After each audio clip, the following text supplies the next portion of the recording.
Madhusudana Abhi Trailogya Rajasya Hedo Kim Numahikrite Nigatya Data Rashtrana Kapriti Tanardana.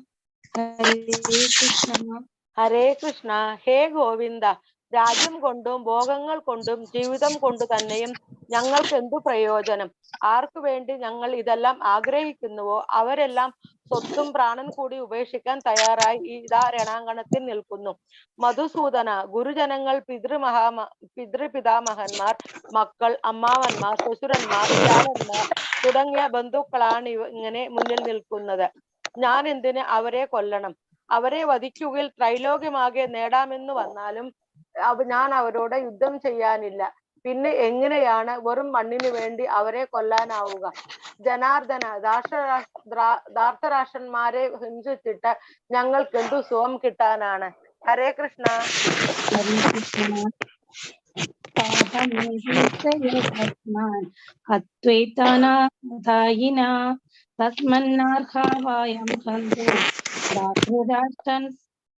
Sambandhavan Sojanam hi kadam hastva Sukhinasya Madhava. Hare Krishna. ഹരേ കൃഷ്ണ. ആക്രമികളായ ഇവരെ കൊന്നാൽ ഞങ്ങൾക്ക് പാപമായിരിക്കും നേട്ടം. ധൃതരാഷ്ട്രപുത്രന്മാരെയും സുഹൃത്തുക്കളെയും ഹിംസിക്കുക എന്നത് നമ്മൾക്ക് ഉചിതമല്ല. അല്ലയോ മാധവ, സ്വന്തം ബന്ധുക്കളെ കൊന്നിട്ട് എന്തു നേടാനാണ്? ഞങ്ങൾക്ക് എങ്ങനെ സൂഹിക്കാൻ കഴിയും? ഹരേ കൃഷ്ണ. ഹരേ കൃഷ്ണ. യദ്യപേതേന പശ്യന്തി ലോപോപഹത ചേതസഃ കുലക്ഷയകൃതം ദോഷം മിത്രദ്രോഹേ ച പാതകം കഥം നാജ്ഞേയമസ്മാഭിഃ പാപാദസ്മാൻ വർത്തിതും കുലക്ഷയകൃതം ദോഷം പ്രപശ്യാഭ്യർച്ചനാർദ്ദന. ഹരേ കൃഷ്ണ. ഹരേ കൃഷ്ണ. ജനാർദ്ദന, ലോഭാവേശം കൊണ്ട് ഇവർ ബന്ധുഹിംസയിലും സുഹൃത്തുക്കളോട് പൊരുതുന്നതിലും ദോഷം കാണുന്നില്ലെങ്കിലും കുലക്ഷയത്തിൽ നിന്നുണ്ടാകുന്ന ആപത്തുകളെ കുറിച്ച് അറിവുള്ള നമ്മൾ ഈ പാപകർമ്മങ്ങളിൽ എന്തിന് വ്യാപൃതരാവണം? ഹരേ കൃഷ്ണ. ഹരേ കൃഷ്ണ. കുലക്ഷയേ പ്രണശ്യന്തി കുലധർമാ സനാതനഃ ധർമ്മേ നഷ്ട കുലം കൃഷ്ണ അധർമ്മോ അഭിഭവത്യുത. ഹരേ കൃഷ്ണ. ഹരേ കൃഷ്ണ. വംശം നശിക്കുന്നതോടുകൂടി ഏറെ കാലമായി പുലർത്തിപ്പോന്ന കുലധർമ്മങ്ങൾ നശിക്കുന്നു. അങ്ങനെ ധർമ്മം നശിക്കുമ്പോൾ വംശത്തിൽ ശേഷിക്കുന്നവർ അധാർമിക കൃത്യങ്ങളിൽ ഏർപ്പെടുന്നു. ഹരേ കൃഷ്ണ. ഹരേ കൃഷ്ണ. അധർമാഭിഭവാത് കൃഷ്ണ പ്രദുഷ്യന്തി കുലസ്ത്രിയഃ സ്ത്രീഷു ദുഷ്ടാസ്തു വാർഷ്ണേയ ജായതേ വർണ്ണസങ്കരഃ. ഹരേ കൃഷ്ണ. ഹരേ കൃഷ്ണ. അല്ലയോ കൃഷ്ണ, കുലത്തിൽ അധർമ്മം മുന്നിട്ടു നിന്നാൽ സ്ത്രീകൾ ദുഷിച്ചു പോകും. അല്ലയോ വിഷ്ണുകുലത്തിൽ പിറന്നവനെ, സ്ത്രീത്വം ദുഷിച്ചാൽ ആർക്കും വേണ്ടാത്ത കുട്ടികൾ ജനിക്കുന്നു. ഹരേ കൃഷ്ണ. ഹരേ കൃഷ്ണ. സങ്കരോ നരകായൈവ കുലഗ്നനാം കുലസ്യ ച പതന്തി പിതരോ ഹേഷ്യാം ലുപ്തപിണ്ഡോദകക്രിയഃ. ഹരേ കൃഷ്ണ. ഹരേ കൃഷ്ണ. ആവശ്യമില്ലാത്ത ജനവർദ്ധനയുണ്ടായാൽ കുടുംബങ്ങൾക്കും കുലപാരമ്പര്യങ്ങൾ കളഞ്ഞുകുളിച്ചവർക്കും ജീവിതം നരകതുല്യമാകുന്നു. അധപ്പതിച്ച കുടുംബങ്ങളിലെ പിതൃക്കൾ കാലം തോറും പിണ്ഡമോ ഉദകക്രിയയോ കിട്ടായകയാൽ അധപ്പതിക്കും. ഹരേ കൃഷ്ണ. ഹരേ കൃഷ്ണ. ദോഷരേതേ കുലജ്ഞാനാം വർണ്ണസങ്കരകാരകൈഃ ഉത്സാദ്യതേ ജാതിധർമ്മ കുലധർമ്മശാശ്വതഃ. ഹരേ കൃഷ്ണ. ഹരേ കൃഷ്ണ. കുടുംബ പാരമ്പര്യം നശിപ്പിക്കുന്നവരുടെ ദുഷ്കർമ്മങ്ങളാൽ ആർക്കും വേണ്ടാത്ത ശിശുക്കൾ ഉണ്ടാകുന്നു. തന്മൂലം എല്ലാ തരത്തിലുമുള്ള സാമൂഹിക പുരോഗമന പ്രവർത്തനങ്ങളും ക്ഷേമ പ്രവർത്തനങ്ങളും പാടെ നശിച്ചു പോകുന്നു. ഹരേ കൃഷ്ണ. ഹരേ കൃഷ്ണ. ഉത്സന്ന കുലധർമാണാം മനുഷ്യാണാം ജനാർദ്ദന നരകേ നിയതം വാസോ ഭവതി അത്യുനനുശ്രമ. ഹരേ കൃഷ്ണ. ഹരേ കൃഷ്ണ. അല്ലയോ ജനാർദ്ദന, കുലധർമ്മങ്ങൾ നശിപ്പിക്കുന്നവർക്ക് എന്നും നരകത്തിൽ ജീവിക്കേണ്ടി വരുമെന്ന് ഗുരു പരമ്പര വഴി അറിഞ്ഞിട്ടുണ്ട്. ഹരേ Krishna. Hare Krishna. Aho baddha mahat papam kartum vyavasida vayam yadrajyassu kalopena handum swajanamutyata. Hare Krishna. ഹരേ കൃഷ്ണ. കഷ്ടം, എന്തൊരു മഹാപാപത്തിനാണ് നാം ഒരുങ്ങി പുറപ്പെട്ടത്. രാജ്യം നേടി സൂഹിക്കാൻ വേണ്ടി സ്വജനങ്ങളെ കൊല്ലുകയോ? ഹരേ Krishna. Hare Krishna. Yedi mama pratikara ashastram shastrapanayah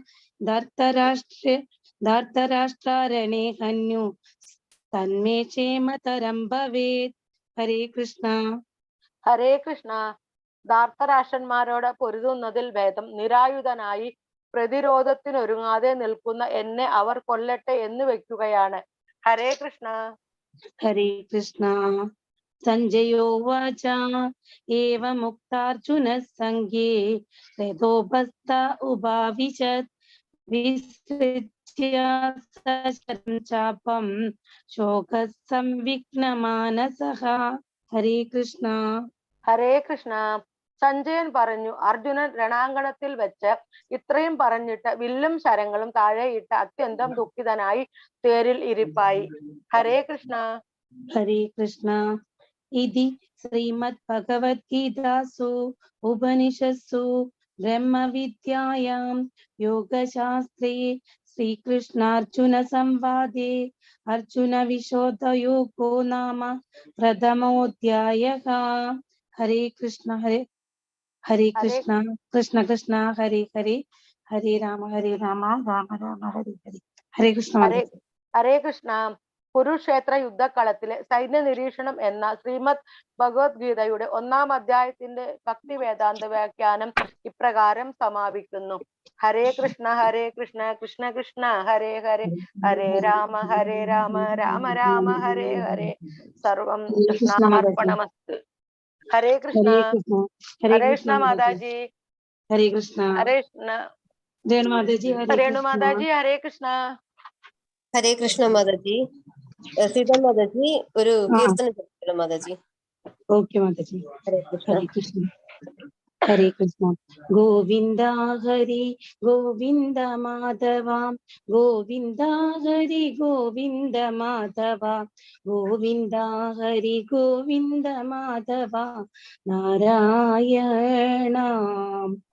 Jaya Janardhana Krishna രാധികാപദേ ജനവിമോചന Krishna ജന്മമോചന Garuda വാഹന കൃഷ്ണ ഗോപികാപദേ നയന മോഹന കൃഷ്ണ നീരജേക്ഷണ സുജന ബാന്ധവ കൃഷ്ണ സുന്ദരാകൃതേ മദന കോമള കൃഷ്ണ മാധവ ഹരേ വസുമതീപദേ കൃഷ്ണ വാസവാനുജ വരഗുണാകര കൃഷ്ണ വൈഷ്ണവാകൃതേ സുരുചിരാനന കൃഷ്ണ ശൗര്യവാരിദേ പുരുഹരാർച്ചിത കൃഷ്ണ പാർത്ഥസാരഥേ മുരഹരാ വിഭോ കൃഷ്ണ മുക്തിദായക വിമലപാലക കൃഷ്ണ വല്ലഭീപതേ കമലലോചന കൃഷ്ണ കാമദായക വിമലഗാത്രവ കൃഷ്ണ ഭക്തവത്സല ചരണപല്ലവം കൃഷ്ണ തരുണകോമളം കുവലയേക്ഷണ കൃഷ്ണ കോമളാകൃതേ തവ പദാംബുജം കൃഷ്ണ ശരണമേകണേ ഭുവനനായക കൃഷ്ണ പാവനാകൃതേ ഗുണഗണോജ്ജല കൃഷ്ണ നളിനലോചന പ്രണയവാരിതേ കൃഷ്ണ ഗുണഗണാകരേ രാമസോദര കൃഷ്ണ ദീനവത്സല കാമസുന്ദര കൃഷ്ണ പാഹി സർവദാ നരകനാശന കൃഷ്ണ നരസഖാ ജയ ദേവകീ സുതാ കൃഷ്ണ കാരുണ്യാംബുധേ. കംസനാശന കൃഷ്ണ ദ്വാരകാ വാസിൻ. ബാസുരാന്മകം കൃഷ്ണ ദേഹി മംഗളം. തൃപ്പദാംബുജം കൃഷ്ണ കാമകോമളം. ശരണമായി വരാൻ കൃഷ്ണം തരണമേ വരം. കരുണതാവകം കൃഷ്ണ ചരണദാസരാം. ഇവരിലെപ്പോഴും കൃഷ്ണ ചൊരിയണേ വിഭോ. ശ്രീകണ്ഠേശ്വരം കൃഷ്ണ മുക്തിമന്ദിരം. ഭക്തവത്സല കൃഷ്ണ കാമദായക. പാരമേശ്വര കൃഷ്ണ നിത്യമർച്ചിത. പിള്ളതൻ കവി കൃഷ്ണ തള്ള എന്ന പോൽ. നിർമ്മിതാകൃതി കൃഷ്ണ നന്മയേ ഗണേ. സ്തോത്ര കീർത്തനം കൃഷ്ണ നിത്യമംഗളം. ദാസദാസനാം കൃഷ്ണ അടിയനേ സദാ. കാത്തുകൊള്ളണേ കൃഷ്ണ സർവദാ വിഭോ. ദാസദാസനാം കൃഷ്ണ അടിയനേ സദാ. കാത്തുകൊള്ളണേ കൃഷ്ണ സർവദാ വിഭോ. ദാസദാസനാം കൃഷ്ണ അടിയനേ സദാ. കാത്തുകൊള്ളണേ കൃഷ്ണ സർവദാ വിഭോ. ജയ ജനാർദ്ദന കൃഷ്ണ രാധികാ പദേ. ജനവിമോചന കൃഷ്ണ ജന്മമോചന. ഹരേ കൃഷ്ണ കൃഷ്ണ കൃഷ്ണ ഹരേ ഹരേ. ഹരേ രാമ രാമ രാമ ഹരേ ഹരേ. ഹരേ Krishna Mataji.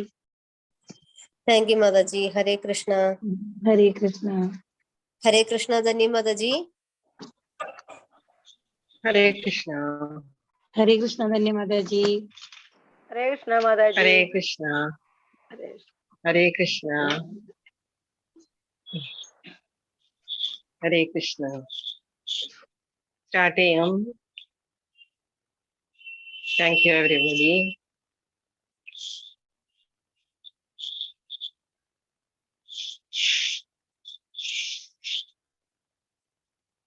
Om Ajnanatimirandasya Jnananjanakaya Chakshurunmilitam Yena Tasmai Shri Gurave Namaha. Hey Krishna Karuna Sindhu Deenabandhu Jagatpate Gopesha Gopika Kanta Radha Kanta Namostute. Tapta Kanjana Gaurangi Radhe Vrindavaneshwari Vrishabhanasute Devi Pranamami Haripriye. Namo Vishnu Padaya Krishna Krishtaya Bhutale Srimate Bhaktivedanta Swamin Iti Namine. Namaste Saraswati Devi Gauravani Charitya Shesha Shunyavadi Paschatya Deshatarine.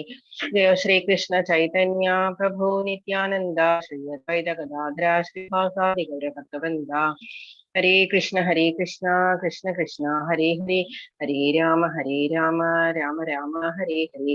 Hare Krishna Krishna Hare Hare. Rama Rama Rama Hare Hare. Hare Krishna Krishna Hare Hare. Hare Rama Rama Rama Hare Hare. Hare Krishna Krishna Krishna Hare Hare.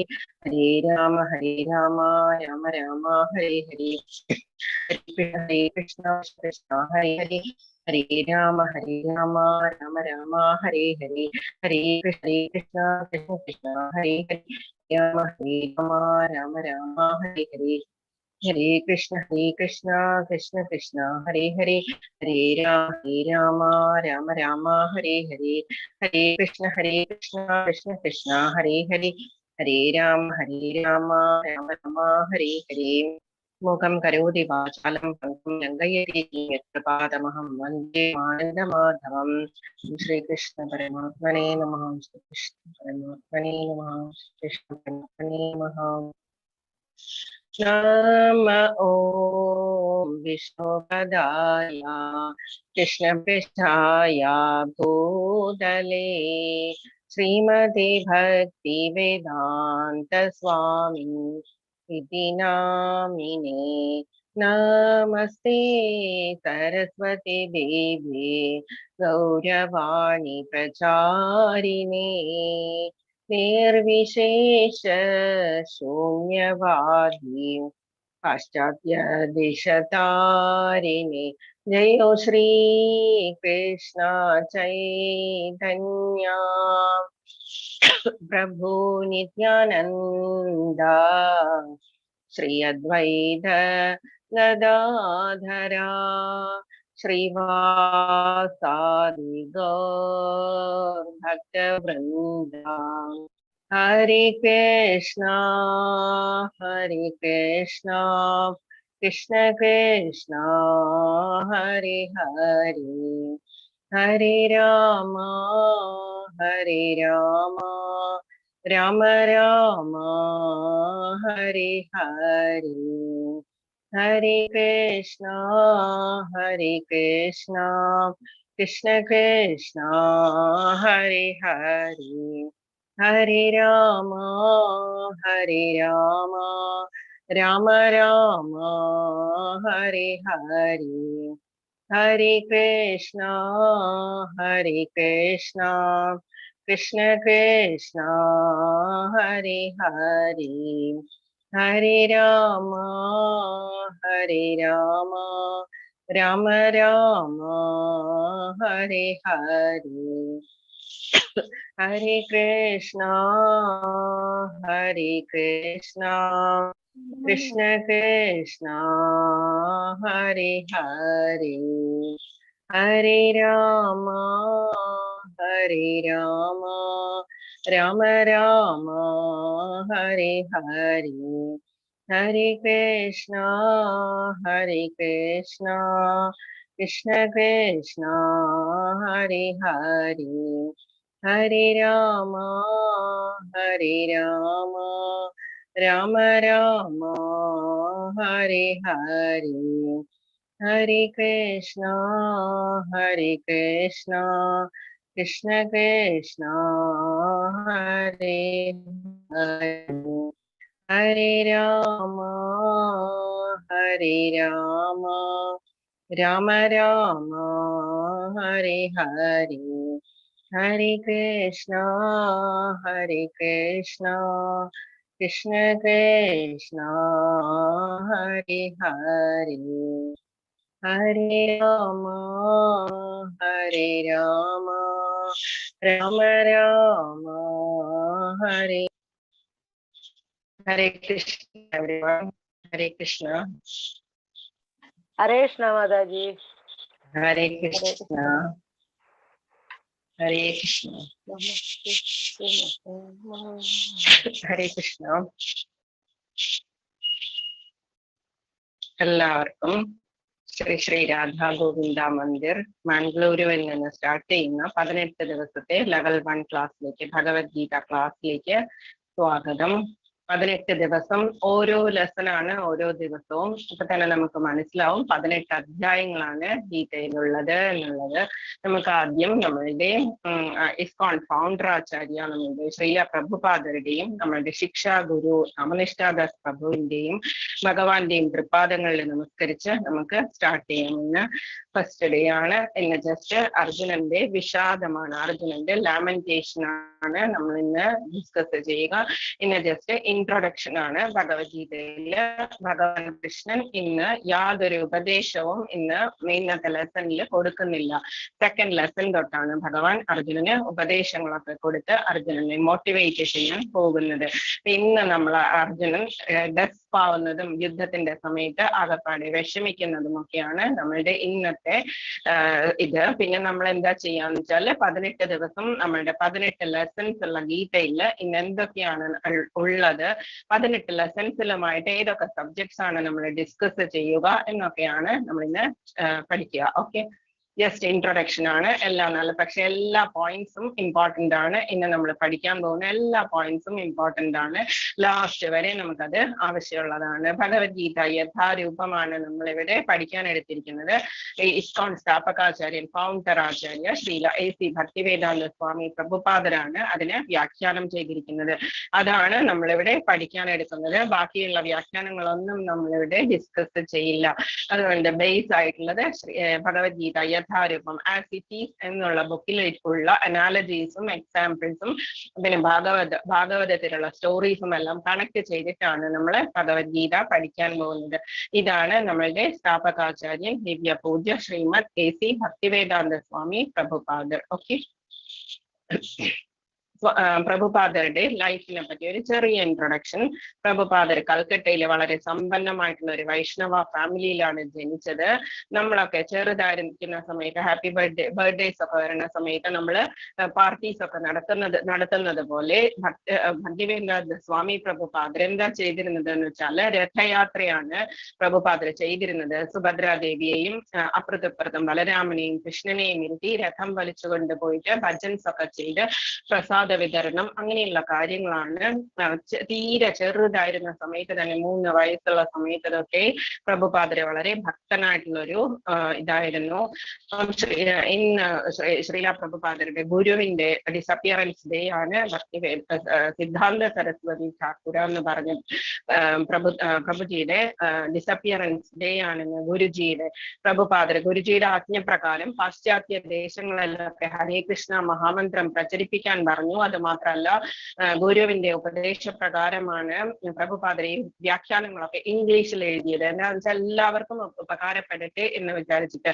നമ്മളുടെ ഭാരതത്തിലുള്ള മനുഷ്യരെ മാത്രമല്ല ഭഗവാന്റെ മക്കൾ എന്ന് പറയുന്നത്, whole world എന്ന് പറയുന്നത് വസുദൈവ കുടുംബകം എന്നുള്ള ആ ഒരു ഇതിലാണ് എല്ലായിടത്തും ഈ വേൾഡിൽ തന്നെ എല്ലാ ഗലി ഓരോ ഇടവഴികളിലും ഓരോ റോഡുകളിലും ഓരോ വീടുകളിലും ഹരേ കൃഷ്ണ നാമം പ്രചരിപ്പിക്കണം എന്ന് പറഞ്ഞത് കൊണ്ടാണ് പ്രഭുപാദര് 75ാമത്തെ വയസ്സിൽ ഇവിടെ നിന്ന് പുറപ്പെട്ട് കൽക്കട്ടയിൽ നിന്ന് പുറപ്പെട്ട് പാശ്ചാത്യ ദേശങ്ങളിലൊക്കെ പോയത്. ആകെ കയ്യിലുണ്ടായിരുന്നത് 40 രൂപയാണ്.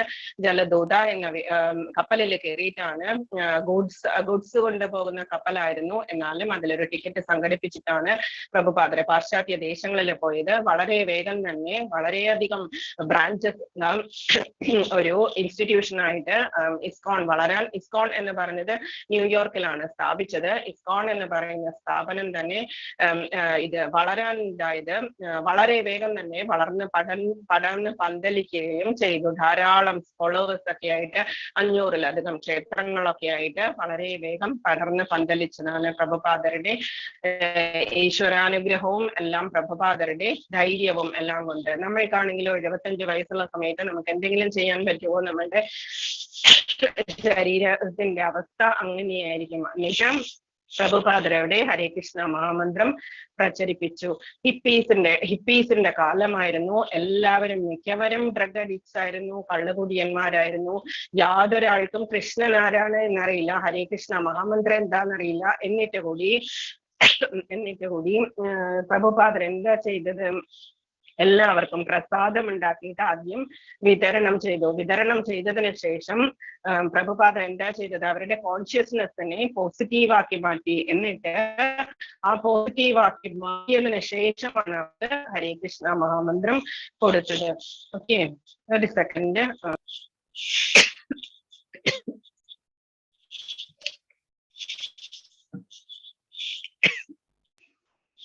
സോറി. അപ്പം ധാരാളം പുസ്തകങ്ങളൊക്കെ പ്രഭുപാദര് എഴുതിയിട്ടുണ്ട്. നമുക്ക് ജസ്റ്റ് ഇൻട്രൊഡക്ഷൻ. ഹരേ കൃഷ്ണ മഹാമന്ത്രം എല്ലായിടത്തും പ്രചരിപ്പിച്ചതാണ് പ്രഭുപാദര്. നമുക്കിനി ലെസണിലേക്ക് എത്താം.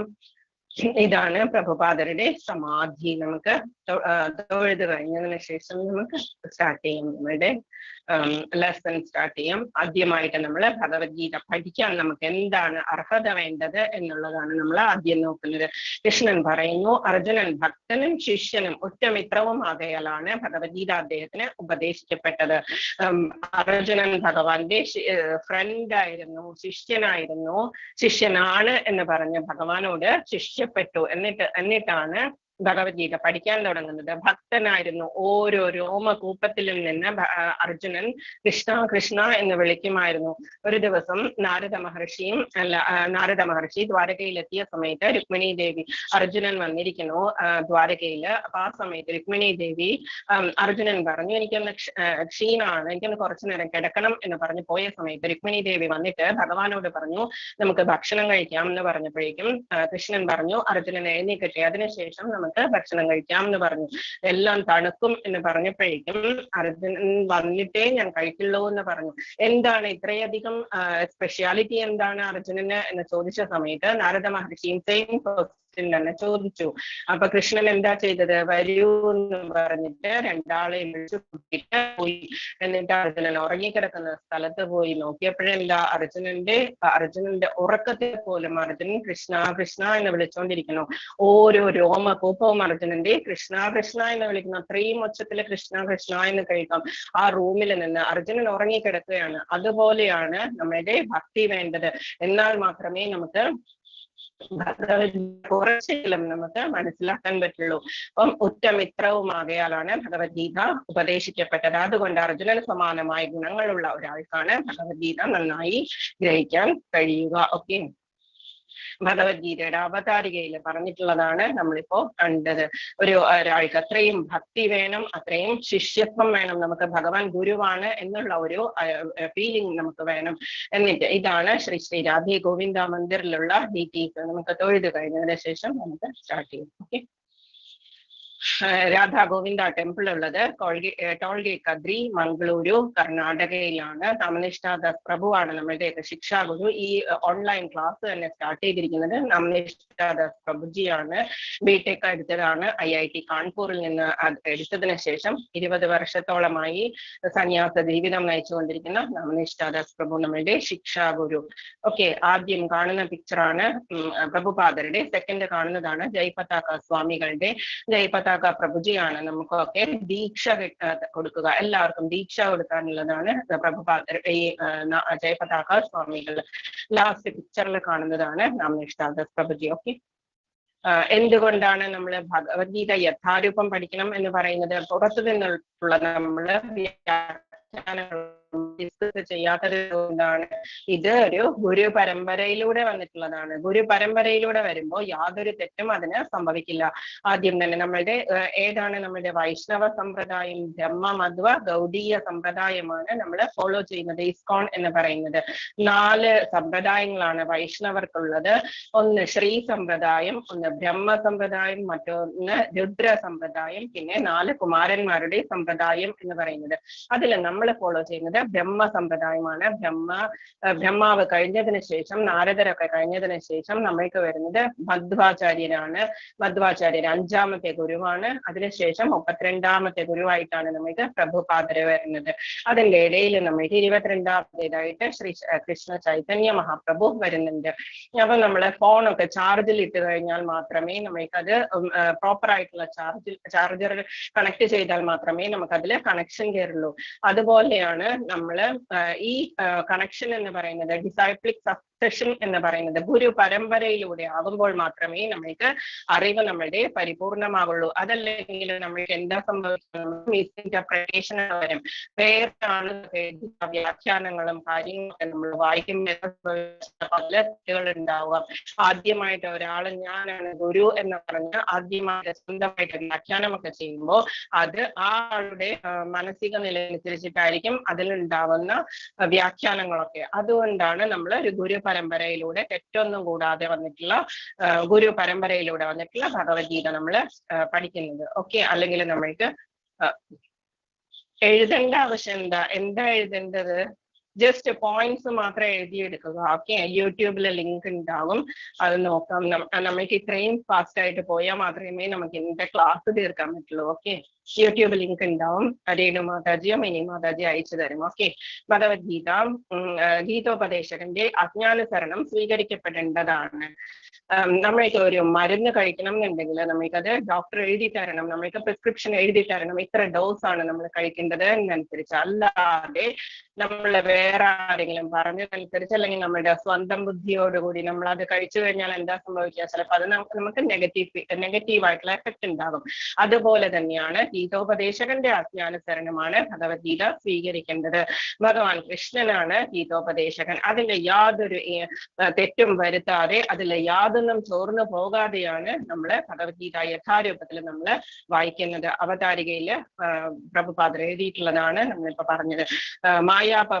മായാവാദ പന്ഥാവിലൂടെ ഭഗവത്ഗീത പഠിക്കാൻ ശ്രമിക്കുന്നവർ വലിയ വിഡിത്തമാണ് ചെയ്യുന്നത് എന്ന് ചൈതന്യ മഹാപ്രഭു പറയുന്നുണ്ട്.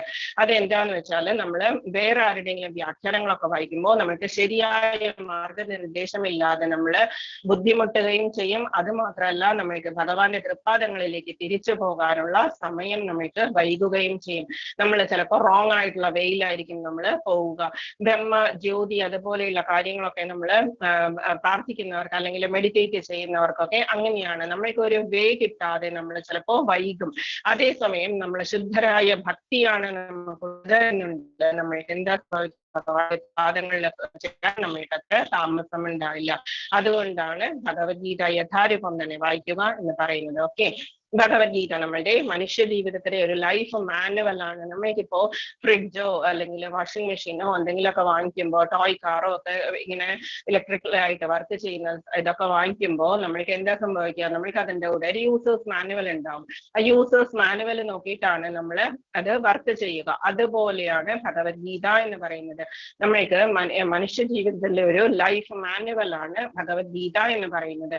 നമ്മൾക്ക് എങ്ങനെയാണ് നമ്മളെ ലൈഫ് കൊണ്ടുപോകേണ്ടത്, ആരാണ് ഭഗവാൻ, എങ്ങനെയാണ് കൃഷ്ണൻ നമ്മളോട് റിലേറ്റ് ആയിരിക്കുന്നത്, എങ്ങനെയാണ് നമ്മൾ അങ്ങോട്ട് സറണ്ടർ ചെയ്യുന്നത്, അത് മാത്രമല്ല നമ്മളുടെ ക്യാരക്ടർ ഫോർമേഷൻ എങ്ങനെയിരിക്കണം, നമ്മൾ എങ്ങനെയായിരിക്കണം ലൈഫ് ചെയ്യേണ്ടത്, കർമ്മം എങ്ങനെയിരിക്കണം നമ്മളുടെ, ഇതെല്ലാം വരുന്നത് ഭഗവത്ഗീതയിലാണ്. അതുകൊണ്ടാണ് ഭഗവത്ഗീത നമ്മളുടെ ലൈഫ് മാനുവൽ എന്ന് പറയുന്നത്. ഇത് ജസ്റ്റ് ഇൻട്രൊഡക്ഷൻ ആണ് ഇന്നത്തെ ലെസൺ. അത്ര പേടിക്കാനൊന്നുമില്ല, എല്ലാം നമുക്ക് പതുക്കെ മനസ്സിലായി വരും. ജസ്റ്റ് ഓരോ പോയിന്റ്സ് മനസ്സിലാക്കി വെക്കുക. ഇത് ഡിറ്റർമിനേഷൻ, എന്ത് പഠിക്കണം എന്നുണ്ടെങ്കിലും നമ്മൾക്കൊരു ഡിറ്റർമിനേഷൻ ആവശ്യമാണ്. അതുപോലെ തന്നെ ഭഗവത്ഗീത ഇപ്പൊ നമ്മൾ 18 days നമ്മൾ സ്റ്റാർട്ട് ചെയ്തിരിക്കുന്നു. 18 days ലെവൽ 1 ക്ലാസ് നമ്മൾ സ്റ്റാർട്ട് ചെയ്തിരിക്കുന്നു. എല്ലാ ദിവസവും നമ്മൾക്ക് ഇവിടെ വന്നിരിക്കണം എന്നുണ്ടെങ്കിൽ, തോന്നണമെങ്കിൽ നമ്മൾക്ക് ഒന്നാമത്തേത് നമ്മൾക്ക് ഭക്തി ഉണ്ടാവണം, ഭഗവാന്റെ ആഗ്രഹം ഉണ്ടാവണം, ഉണ്ടാവണം.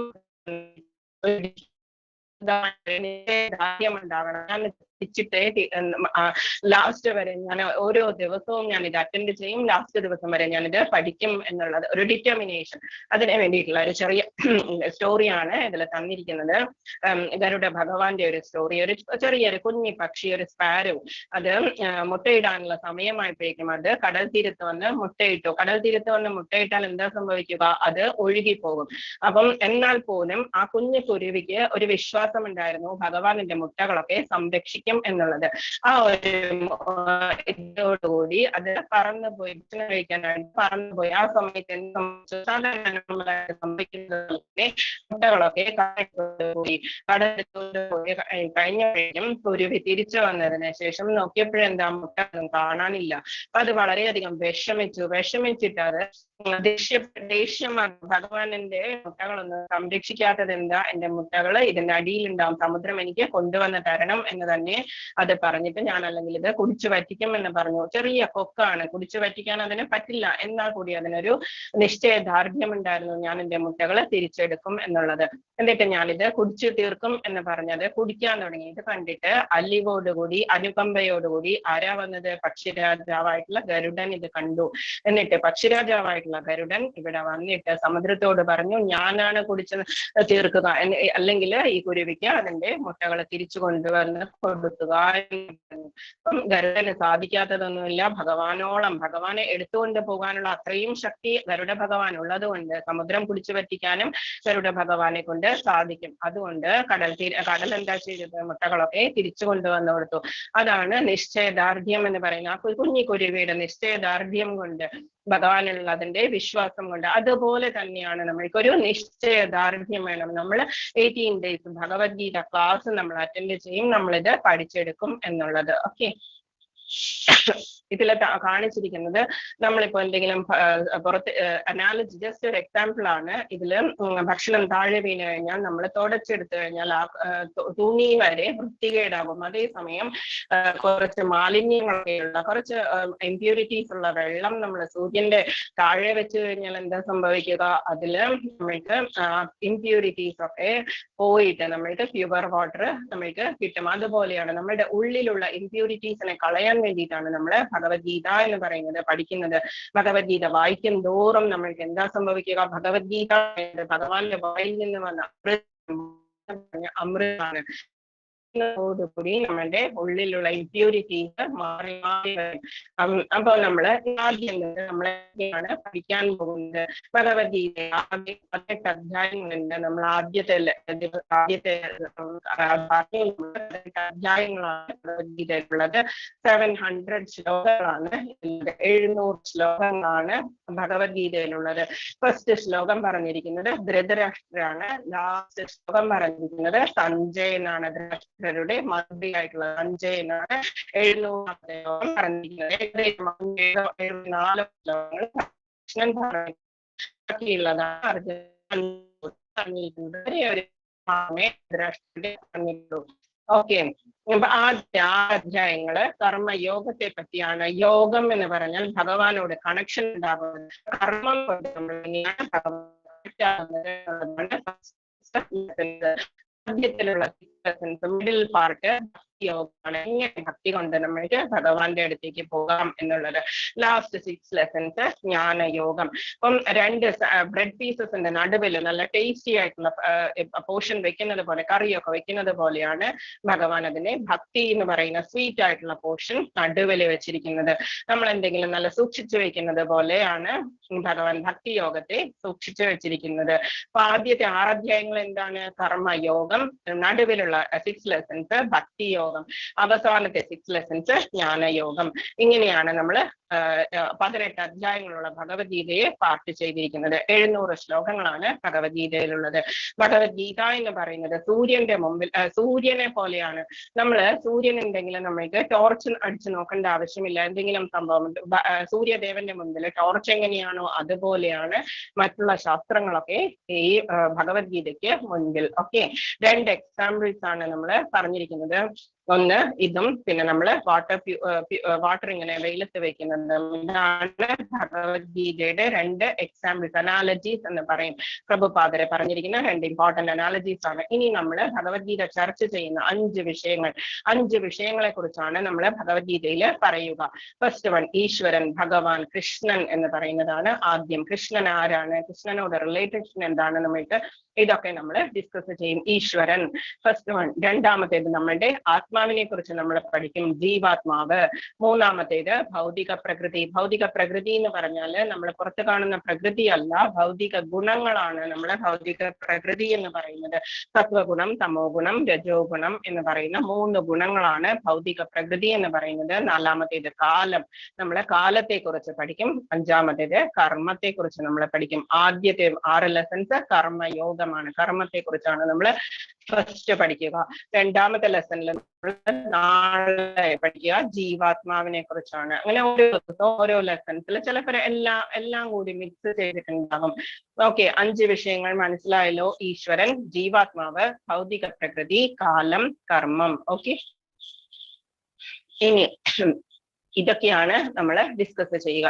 ഇനി എല്ലാ ദിവസവും നമ്മൾ കുറച്ചായിട്ട് ഇതിൽ നമ്മൾ ഡിസ്കസ് ചെയ്യും. ഈശ്വരൻ, ജീവാത്മാവ്, ഭൗതിക പ്രകൃതി, കാലം, കർമ്മം. അധ്യായം 1 നമ്മൾ ഇന്ന് സ്റ്റാർട്ട് ചെയ്യാൻ പോവുകയാണ്. നമ്മൾക്ക് അറിയാവുന്ന സ്റ്റോറിയാണ്, എന്നാലും ജസ്റ്റ് ഒരു ഇൻട്രൊഡക്ഷൻ.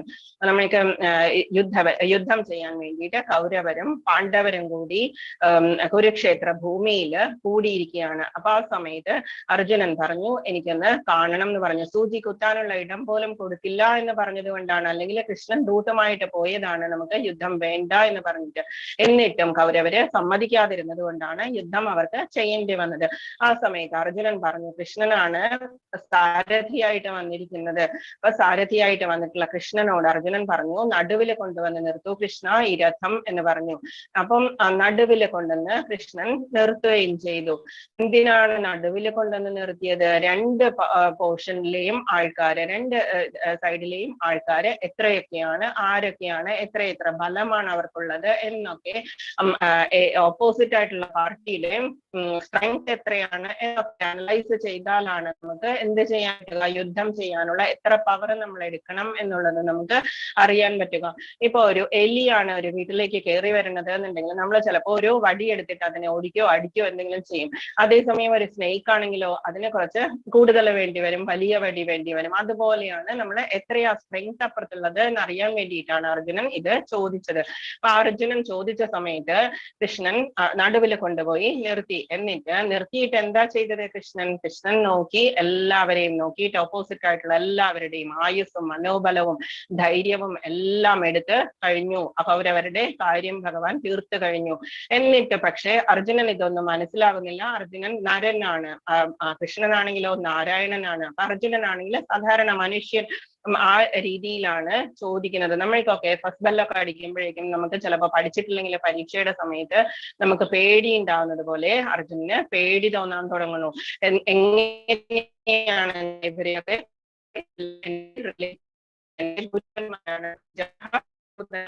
പൂജേണ്ടവരാണ്, ഇവരെല്ലാം പൂജിക്കേണ്ടതാണ്. എന്നിട്ട് ഞാൻ എങ്ങനെയാണ് അമ്പും ഇവരെ ചോദിക്കുന്നത്? എന്താണ് കാര്യം?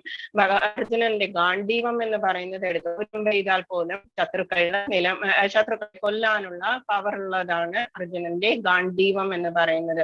അർജുനൻ ഓൾറെഡി അറിയാം ശത്രുക്കൾ ആരും ബാക്കി ഉണ്ടാവില്ല എന്നുള്ളത്. എല്ലാവരും സ്വന്തം ആളുകളാണ്, കസിൻസിന്റെ, കുട്ടികളുടെ, ഫ്രണ്ട്സിന്റെ. ആ സമയത്ത് വിഷമം വന്നിട്ട് അർജുനൻ ബോ ആൻഡ് ആരോ ഉപേക്ഷിച്ചിട്ട് രഥത്തിലിരിക്കാനാണ് ഇനി പോകുന്നത്. അപ്പൊ ഇന്ന് തൊട്ട് നാളത്തെ ലെസൺ തൊട്ട് തന്നെ ഭഗവാൻ പറയാൻ തുടങ്ങുന്നു, എഴുന്നേൽക്കൂ അർജുന യുദ്ധം ചെയ്യൂ, എഴുന്നേൽക്കൂ അർജുന യുദ്ധം ചെയ്യൂ എന്ന്. 18ാമത്തെ അധ്യായം ആയാൽ മാത്രമേ അർജുനൻ എഴുന്നേക്കുള്ളൂ. അർജുനൻ ഓൾറെഡി 45 മിനിറ്റ്സ് എടുത്തിട്ടാണ് പറഞ്ഞു തീർത്തിട്ടുള്ളത്. കുരുക്ഷേത്ര ഭൂമിയിൽ വെച്ച് നടുവിൽ വെച്ചിട്ടാണ് അർജുനൻ ഇത് ഉപദേശിക്കുന്നത്. ഇത് 45 മിനിറ്റ്സ് എടുത്തിട്ടുള്ളൂ. നമ്മൾ 2 വർഷം എടുത്താൽ പോലും നമ്മൾ ഓരോ ശ്ലോകമായിട്ട് നമുക്ക് പഠിച്ചു തീർക്കാൻ പറ്റില്ല. ഇനി നമ്മൾ ഗീതാ മഹാത്മ്യം നോക്കിയിട്ട് നമുക്ക് ചാപ്റ്ററിലേക്ക് കടക്കാം. ഗീതാ മഹാത്മ്യം ആരാ എഴുതിയത്? ആദി ശങ്കരാചാര്യരാണ് ഗീതാ മഹാത്മ്യം എഴുതിയിട്ടുള്ളത്. എന്താണ് ഗീതാ മഹാത്മ്യം നമ്മൾ അറിയേണ്ടത്? എന്തുകൊണ്ടാണ് നമ്മൾ ഗീത പഠിക്കേണ്ടത് എന്ന് അറിയണമെന്നുണ്ടെങ്കിൽ നമുക്ക് അതിന്റെ മഹാത്മ്യം അറിയണം. അതുകൊണ്ടാണ് ഇപ്പൊ ഭാഗവത പുരാണത്തിലാണെങ്കിലും ആദ്യത്തെ 6 ലെസൺസ് മഹാത്മ്യമാണ്. പത്മപുരാണത്തിലാണ് ഭാഗവതത്തിലെ മഹാത്മ്യം എഴുതിയിട്ടുള്ളത്. ഇതില് 7 ശ്ലോകങ്ങളാണ്. ഇത് ആദി ശങ്കരാചാര്യരാണ് എഴുതിയിട്ടുള്ളത്. ഓക്കെ, ഫസ്റ്റ് ശ്ലോകം. ഗീതാശാസ്ത്രമിതം പുണ്യം യപടേ പ്രേതപുമാൻ വിഷ്ണു പദമവാപ്നോതി ഭയശോകാദിവർജിതഃ. ഗീതാശാസ്ത്രം വളരെയധികം പുണ്യമാണ്. ശ്ലോകം വായിച്ചാൽ തന്നെ നമുക്ക് മനസ്സിലാക്കിയെടുക്കണം. പതുക്കെ വായിച്ചു നോക്കിയാൽ നമുക്ക് മനസ്സിലാവും.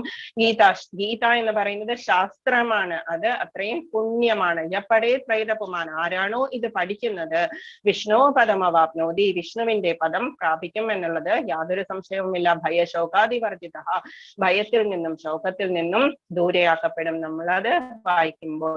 ഭഗവത്ഗീത ഇന്ദ്രിയ സാഹിത്യമാണ്, എന്നാണ് അതിനെ ശാസ്ത്രം എന്ന് പറയുന്നത്. ഭഗവത്ഗീതയുടെ നിർദ്ദേശങ്ങൾ വീണ്ടും വേണം തുടരുന്നവർ ജീവിതത്തിലെ എല്ലാ ദുരിതങ്ങളിൽ നിന്നും ഉത്കണ്ഠകളിൽ നിന്നും മുക്തരാകും.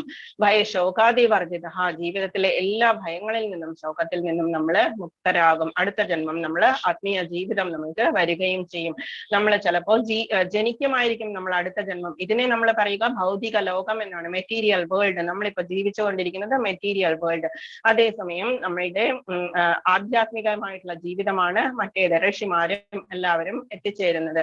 അതിനെ നമ്മൾ സ്പിരിച്വൽ വേൾഡ് എന്ന് പറയും. നമ്മളുടെ ഇതെന്താണ്, നമ്മള് മെറ്റീരിയൽ വേൾഡിൽ നിന്നും നമ്മൾ ഉയരുക എന്നുള്ളതാണ് നമ്മളുടെ ഡ്യൂട്ടി എന്ന് പറയുന്നത്. നമ്മൾക്ക് മനുഷ്യജന്മം കിട്ടിയിട്ടുണ്ട്, പശുജന്മം അല്ലെങ്കിൽ മൃഗജന്മമായിട്ട് നമ്മൾക്ക് കിട്ടാത്തത് എന്തുകൊണ്ടാണ്? ഭഗവാൻ നമ്മളോട് അത്രത്തോളം കാരുണ്യമുള്ളത് കൊണ്ടാണ്.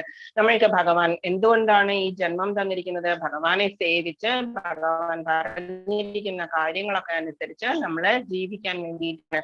ധർമ്മശാസ്ത്രങ്ങളെ സംശയദൃഷ്ടി അപേക്ഷിക്കുന്ന അജ്ഞരും അവിശ്വാസികളുമായി ഇവർക്ക് ഈശ്വരാവബോധം ലഭിക്കുന്നില്ല. രണ്ടാമത്തെ ശ്ലോകം, ഗീതാധ്യയനശീലസ്യ, ഗീത എല്ലാ ദിവസവും അധ്യയനം, അത് ശീലമാക്കിയെടുക്കുക. പ്രാണായാമ പരസ്യത്തെ, പ്രാണായാമം പോലെ തന്നെ ശീലമാക്കിയെടുക്കുക. നൈവ സന്ധിഹി പാപാനി പൂർവജന്മ കൃതാനിച്ച്, നമ്മൾ ഇനി മുൻപിൽ അത് വായിക്കും തോറും നമ്മൾക്ക് പാപമുണ്ടാവുന്നില്ല. പൂർവജന്മത്തിൽ നമ്മൾ ചെയ്തു കൂട്ടിയിട്ടുള്ള കുമ്പാരം പോലെ കൂട്ടിയിട്ടുള്ള പാപങ്ങളൊക്കെ പോവുകയും ചെയ്യും. അത് എത്രത്തോളം പാപം പോവുക, നമ്മൾ പാപം ഉണ്ടെങ്കിലാണ് നമ്മൾ പിന്നെയും നമ്മൾ ജനിക്കുക ഈ മെറ്റീരിയൽ വേൾഡിൽ. അത് പോവുക എന്ന് പറയുന്നത് നമ്മുടെ ഫെയ്റ്റ് തന്നെ മാറ്റിമറിക്കുന്നതാണ്. ഭഗവാൻ അത്രത്തോളം കാരുണ്യം നമ്മളോട് കാണിച്ചിട്ടുണ്ട്. ഗീത വായിക്കാനാണ് ഇതില് ആദിശങ്കരാചാര്യര് ഗുരുവായിട്ട് നമ്മൾക്ക് പറഞ്ഞു തരുന്നത്. ആത്മാർത്ഥമായി ഗൗരവമായി ഭഗവത്ഗീത വായിക്കുന്ന ഒരാളെ ഭഗവത് കരുണയാൽ മുമ്പ് ചെയ്ത പാപങ്ങളുടെ ഫലം ബാധിക്കുകയില്ല. സെക്കൻഡ് ഇതില് ഗീതാ മഹാത്മ്യത്തിന്റെ ശ്ലോകത്തിന്റെ മീനിങ് ആണ് നമ്മൾ പറഞ്ഞത്. ഇനി ഭഗവത്ഗീത പരമദിവ്യോത്തമ പുരുഷന്റെ കൃഷ്ണന്റെ മുഖനിർഗതമാണ്, മുഖത്തിൽ നിന്ന് വന്നിട്ടുള്ളതാണ്, വാണിയാണ്. ഗംഗയാണെങ്കിലോ ഭഗവാന്റെ പാദത്തിൽ നിന്നും വന്നിട്ടുള്ളതാണ്. പാദം കഴുകിയ വെള്ളം, വാമനാവതാരത്തിന്റെ സമയത്ത് വാമനന്റെ കാല് കഴുകിയ വെള്ളമാണ് ഗംഗ എന്ന് പറയുന്നത്. അപ്പൊ മുഖവും ഭഗവാന്റെ മുഖവും പാദവും തമ്മിൽ വ്യത്യാസമൊന്നുമില്ല. പക്ഷെ എന്നാൽ കൂടി മുഖം എന്ന് പറയുമ്പോൾ അതിനൊരു സ്പെഷ്യലായി കുറച്ചൊരു പ്രിഫറൻസ് ഉണ്ട്. അതുകൊണ്ടാണ് ഗംഗാജലത്തേക്കാൾ കുറച്ചുകൂടി പ്രധാനമാണ്. അത് തേർഡ് ശ്ലോകം. മലിനേ മോചനം പുംസാം ജലസ്നാനം ദിനേ ദിനേ സകദ്ഗീതാമൃത സ്നാനം സംസാര മലനാശനം. എല്ലാ ദിവസവും നമ്മള് ശരീരം കഴുകി വൃത്തിയാക്കി കുളിച്ച് വൃത്തിയാകുന്നത് പോലെ തന്നെയാണ് നമ്മള് ഗീത എന്ന് പറയുന്ന അമൃത സ്നാനം ചെയ്യുന്നത്. അമൃതിലാണ് നമ്മൾ സ്നാനം ചെയ്യുന്നത്. ഓരോ ശ്ലോകവും അമൃതാണ്, ഭഗവാന്റെ നാവിൽ നിന്ന് വന്നിട്ടുള്ള അമൃതാണ്, തേനിന് തുല്യമാണ് അമൃത് എന്ന് പറയുന്നത്. സംസാര മലനാശനം, അത് ഈ ഭൗതിക ലോകത്തിലെ ഇതെല്ലാം കളയുന്നതിന് ഈക്വൽ ആണ്. നിത്യവും ജലത്തിൽ സ്നാനം ചെയ്ത് ദേഹശുദ്ധി വരുത്താം. എന്നാൽ ഭഗവത്ഗീതയാകുന്ന ഗംഗാജലത്തിൽ ഒരിക്കലെങ്കിലും സ്നാനം ചെയ്യുന്ന വ്യക്തിയുടെ ഭൗതിക ജീവിതത്തിലെ എല്ലാ മാലിന്യങ്ങളും നശിച്ചു പോകുന്നു. ഭഗവത്ഗീത ശ്രവണത്തിന്റെ മഹിമയാണ് നമ്മൾ ഇന്ന് ലാസ്റ്റ് ആണ് അത് ഡിസ്കസ് ചെയ്യുക. ഓക്കെ, ഫോർത്ത് മഹാത്മ്യം ഫോർത്ത് ശ്ലോകം പറയുന്നത് ഗീത സുഗീത കർത്തവ്യ, ഗീത സുഗീത കർത്തവ്യ കിം അന്യേ ശാസ്ത്രവിസ്തരേ കിം അന്യേ. എന്തിനാണ് ബാക്കിയുള്ള ശാസ്ത്രങ്ങൾ ഗീത എന്ന് പറയുന്ന അത് തന്നെയുള്ളപ്പോൾ ബാക്കിയുള്ള ശാസ്ത്രങ്ങൾ എന്തിനാണ്? യാ സ്വയം പത്മനാഭസ്യ മുഖപത്മാത് വിനിസൃത, ഭഗവാന്റെ മുഖപത്മത്തിൽ നിന്നും വന്നിട്ടുള്ള പത്മനാഭൻ എന്ന് പറഞ്ഞാൽ ബ്രഹ്മാവിനെ ഭഗവാന്റെ നാഭിയിൽ നിന്നാണ് നാഭിയിൽ നിന്നുണ്ടായ താമരയിലാണ് ബ്രഹ്മാവ് ഉണ്ടായത്. അതുകൊണ്ടാണ് ഭഗവാനെ പത്മനാഭൻ എന്ന് പറയുന്നത്. പത്മനാഭന്റെ മുഖപത്മാത് വിനിസൃത. എന്തുകൊണ്ടാണ് ബാക്കിയുള്ള ശാസ്ത്രങ്ങൾ? ഭഗവത്ഗീത കൃഷ്ണനാൽ ഉപദേശിക്കപ്പെട്ടതാകയാൽ മറ്റൊരു വേദ സാഹിത്യവും പഠിക്കേണ്ടതില്ല. ശ്രദ്ധയോടും കൃത്യനിഷ്ഠയോടും കൂടി നമ്മൾ ചെയ്താൽ മതി. ലൗകിക വ്യാപാരത്തിൽ അത്രയധികം മുഴുകിയിരിക്കുന്നത് കൊണ്ട് വേദസാഹിത്യം മുഴുവൻ വായിക്കുക എന്നുള്ളത് നമ്മൾക്ക് കഴിയില്ല. വേദം മുഴുവനും വായിച്ചു തീർക്കാൻ നമ്മൾക്ക് ഒരു ആയുഷ്കാലം ഉണ്ടെങ്കിലും നമ്മൾക്ക് കഴിയില്ല. അതുകൊണ്ടാണ് നമ്മൾക്ക് അത്രത്തോളം ആയുസ്സുമില്ല. 100 വയസ്സിന് താഴെയാണ് നമ്മൾക്ക് ആയുസ്. അതുകൊണ്ടാണ് ഭഗവത്ഗീത വായിച്ചാൽ ഈക്വൽ ആണ് മറ്റുള്ള ശാസ്ത്രങ്ങളുടെ, ആവശ്യമില്ല എന്ന് പറയുന്നത്. ഓക്കെ, ആയിരുന്നു അത്. ഇനി ഫിഫ്ത്ത് ശ്ലോകം. ഭാരതാമൃത സർവസ്വം, മഹാഭാരതത്തിന്റെ നടുവിലുള്ള അമൃതാണ് ഗീത എന്ന് പറയുന്നത്. മഹാഭാരതത്തിന്റെ നടുവിലാണ് ഇതിരിക്കുന്നത്. വിഷ്ണുർ വക്രാദ്വിനിസൃതം, ഭഗവാന്റെ വക്രം മുഖത്തിൽ നിന്നും വന്നിട്ടുള്ളതാണ് ഗീത. ഗംഗോദകം പീത്വ, ഗീതയാകുന്ന ഗംഗാജലം കുടിച്ചാൽ പുനർജന്മന വിദ്യതേ, പുനർജന്മം തന്നെ ഉണ്ടാകില്ല. അതുകൊണ്ടാണ് എല്ലാ ദിവസവും ഗീത എന്ന് പറയുന്നത് പാരായണം ചെയ്യണം എന്ന് പറയുന്നത്. മഹാഭാരതത്തിന്റെ നടുവിലുള്ള അമൃതാണ് ഇത് ഭഗവത്ഗീത എന്ന് പറയുന്നത്. ഭഗവാന്റെ നാവിൽ നിന്നും വന്നതാണ്. ഗംഗാജലം പാനം ചെയ്യുന്നവൻ മോക്ഷം പ്രാപിക്കുന്നു. ഭഗവത്ഗീതാമൃതം പാനം ചെയ്യുന്നവനെ കുറിച്ച് പിന്നെ എന്ത് പറയാൻ? മഹാഭാരതത്തിന്റെ സാരാമൃതമാണ് ഭഗവത്ഗീത. ആദിവിഷ്ണുവായ ഭഗവാൻ കൃഷ്ണൻ സ്വയം ഉപദേശിച്ചതാണ് ഗീത. സിക്സ്ത് ശ്ലോകം പറയുന്നു, സർവോപനിഷദോ ഗാവോ. ഈ ഭൂമിയിലുള്ള എത്ര ഉപനിഷത്തുകളുണ്ട്? 108 ഉപനിഷത്തുണ്ട്. അതെല്ലാം പശുവായിട്ട് സങ്കല്പിച്ചാൽ ദോഗ്ധാ ഗോപാലനന്ദനഹ, ഇതിനെയെല്ലാം കറക്കുന്നത് കൃഷ്ണനാണെങ്കിൽ പാർത്ഥോവത്സ കുട്ടിയായിട്ട് അർജുനനും സുധീർ ഭോക്താദുഗ്ധം ഗീതാമൃതം മഹത്. മറ്റുള്ള സന്യാസിമാരും ഋഷിമാരും എല്ലാം ഇത് കുടിക്കുന്നവരാണ്, ഭോക്ത ചെയ്യുന്നവരാണ്. അങ്ങനെയുള്ളതാണ് ഗീതാമൃതം എന്ന് പറയുന്നത്. എല്ലാ ഉപനിഷത്തുകളും ഒരു പശുവിനെ പോലെ കരുതിയാൽ കറക്റ്റ് കൃഷ്ണനാണ്, പാർത്ഥനാണ്. എന്ന് പറഞ്ഞാൽ പൃഥയുടെ മകൻ, പൃഥ എന്ന് പറഞ്ഞാൽ കുന്തി ദേവിയുടെ അനധർണിയുമാണ്. ഓക്കെ, ഗീതോപനിഷത്ത്, ഭഗവത്ഗീത എല്ലാ ഉപനിഷത്തുകളുടെയും സാരമാണ്. എല്ലാ ഉപനിഷത്തുകളും ഒരു പശുവിനെ പോലെയാണെങ്കിൽ ഗോപകുമാരൻ എന്ന പ്രശസ്തനായ ഭഗവാൻ കൃഷ്ണൻ ആ പശുവിനെ കറക്കുന്നു. എല്ലാ ഉപദേശങ്ങളെയും എല്ലാ ഉപനിഷത്തുകളെയും കറന്നതിന്റെ ഫലമാണ്, പാലാണ് ഗീത എന്ന് പറയുന്നത്. കൃഷ്ണൻ ആ പശുവിനെ കറക്കുന്നു. അർജുനൻ ഒരു പശുക്കിടാവിനെ പോലെയാണ്. പണ്ഡിതന്മാരും പരമഭക്തന്മാരും അമൃതതുല്യ ദുഗ്ധമായ ഭഗവത്ഗീത പാനം ചെയ്യുന്നു. ഓക്കെ, 6th one ആണ് നമ്മളിപ്പോ കണ്ടത്. ഇനി 7th one. ഏകം ശാസ്ത്രം ദേവകീ പുത്രഗീതം ഏകോ ദേവോ ദേവകീ പുത്ര ഏവ ഏകോ മന്ത്രസ്തസ്യ നാമാനി യാനി കർമാപ്യേകം തസ്യ ദേവസ്യ സേവ. ഏകം ശാസ്ത്രം, ഒരേ ഒരു ശാസ്ത്രമേ ഉള്ളൂ. ഈ കാലത്ത് നമുക്ക് ആയുസ് കുറവാണ്, ബലം കുറവാണ്. അതുകൊണ്ട് നമ്മൾക്ക് ധാരാളം ഒന്നും വായിക്കാൻ നമ്മൾക്ക് സമയമുണ്ടാകില്ല. അതുകൊണ്ട് തന്നെയാണ് ഒരേ ഒരു ശാസ്ത്രം മതി ഭഗവാൻ പറയുന്നത്. ആദി ശങ്കരാചാര്യര് ഗുരുവായിട്ട് നമുക്ക് പറഞ്ഞു തരുന്നത് ഒരേ ഒരു ശാസ്ത്രം എന്താണ്? ദേവകി പുത്രൻ പറഞ്ഞിട്ടുള്ള ഗീതയാണ്. ഏകോ ദേവോ, ഒരേ ഒരു ഭഗവാനാണ് നമ്മൾക്കുള്ളത്. ദേവകി പുത്ര ഏവ, കൃഷ്ണൻ തന്നെ. ഏകോ മന്ത്രസ്തസ്യ നാമാനിയാനി, ഒരേ ഒരു മന്ത്രമാണ്. എന്താണ്? ഹരേ കൃഷ്ണ മഹാമന്ത്രം. കർമാപ്യേകം സത്യദേവസ്യ സേവ, എന്താണ് നമ്മളുടെ കർമ്മം എന്ന് പറയുന്നത്? ഒരേ ഒരു കർമ്മമാണ് നമുക്കുള്ളത്, ഭഗവാന്റെ സേവ എന്ന് പറയുന്നത്. ഭക്തി സേവയാണ് നമ്മൾ ഈ പറയുന്ന സേവ എന്ന് പറയുന്നത്. ഒരേ ഒരു ഈശ്വരൻ, നമ്മളിത് പറഞ്ഞു, ഒരേ ഒരു ധർമ്മഗ്രന്ഥം ഭഗവാന്റെ ഗീത, ഒരേ ഒരു ഈശ്വരൻ ഭഗവാൻ, ഒരേ ഒരു മതം, ഒരേ ഒരു പ്രവൃത്തി, ഇതെല്ലാം ആണ് ഇപ്പോഴത്തെ ആൾക്കാർക്ക് വേണ്ടത്. അതുകൊണ്ടാണ് ഒരേ ഒരു മന്ത്രം, ഒരേ ഭഗവാന്റെ നാമം എന്ന് പറഞ്ഞിരിക്കുന്നത്. ഓക്കെ, ലെസണിലേക്ക് കടക്കാം. ഇനി നമ്മൾക്ക് ഫസ്റ്റ് ശ്ലോകം ബൈഹാർട്ട് ചെയ്യേണ്ടതാണ്. ഭഗവത്ഗീത 1.1 ആരാണ് പറയുന്നത്? ധൃതരാഷ്ട്രനാണ് പറയുന്നത്. ധൃതരാഷ്ട്രത്തെ കണ്ണ് കണ്ടൂടാ. വ്യാസ ഭഗവാന്റെ മകനാണ് ധൃതരാഷ്ട്രൻ എന്ന് പറയുന്നത്. അംബിക അംബാലികയിലൊക്കെ ഉണ്ടായിട്ടുള്ള 2 ധൃതരാഷ്ട്രനും വ്യാസ ഭഗവാന്. അപ്പം വ്യാസ ഭഗവാൻ ഇവർക്ക് എന്താ ചെയ്യുന്നത്? വ്യാസ ഭഗവാൻ ദിവ്യദൃഷ്ടി തരാം എന്ന് പറഞ്ഞു. ദിവ്യദൃഷ്ടി എനിക്ക് വേണ്ട, എന്റെ കുട്ടികളുടെ ജനനവും ഞാൻ കണ്ടിട്ടില്ല, അവരുടെ വളർച്ച ഞാൻ കണ്ടിട്ടില്ല, ഇനി യുദ്ധം ചെയ്യുന്നത് എനിക്ക് കാണണ്ട എന്ന് പറഞ്ഞു. അപ്പൊ വ്യാസ ഭഗവാന്റെ ശിഷ്യനായിട്ടുള്ള ധൃതരാഷ്ട്രയുടെ മന്ത്രിയാണ് സഞ്ജയൻ, വ്യാസ ഭഗവാന്റെ ശിഷ്യനാണ്. അപ്പൊ സഞ്ജയന് ദിവ്യദൃഷ്ടി കൊടുത്തിട്ട് അതേ റൂമിനകത്ത്, ഒരേ ഒരു റൂമിൽ ഹസ്തിനാപുരിയിൽ ഇരുന്നിട്ടാണ് ഇത് ധൃതരാഷ്ട്രരെ കേൾക്കുന്നത്. നമ്മളൊക്കെ TV കണ്ട് അതുപോലെ നമ്മൾ പറഞ്ഞു കൊടുക്കുക, റണ്ണിങ് കമന്ററി കൊടുക്കുന്നത് പോലെയാണ് സഞ്ജയൻ ധൃതരാഷ്ട്രക്ക് ഇതൊക്കെ പറഞ്ഞു കൊടുക്കുന്നത്. അപ്പം ധൃതരാഷ്ട്രാണ് ഫസ്റ്റ് ക്വസ്റ്റ്യൻ ചോദിക്കുന്നത്. ധൃതരാഷ്ട്ര ഉവാച്ച്, പഠിക്കേണ്ടതാണ്. ധർമ്മക്ഷേത്രേ കുരുക്ഷേത്രേ സമവേതായുൽ സഹ മാമക പാണ്ഡവശ്ചൈവ കിമ കുർവത സഞ്ജയ. ധർമ്മക്ഷേത്രമായിട്ടുള്ള കുരുക്ഷേത്രത്തില് സമവേത കൂടിയിട്ടുള്ള, യുദ്ധം ചെയ്യാൻ വേണ്ടി ഉത്സുകരായിട്ട് കൂടിയിട്ടുള്ള എന്റെ കുട്ടികളും മാമക, എന്റെ കുട്ടികളും പാണ്ഡുവിന്റെ കുട്ടികളും പാണ്ഡവാശ്ചൈവ കിമ കുർവത, എന്താണ് അവര്? സഞ്ജയ. പറഞ്ഞാൽ ധൃതരാഷ്ട്ര ചോദ്യം ആവശ്യം തന്നെയില്ല.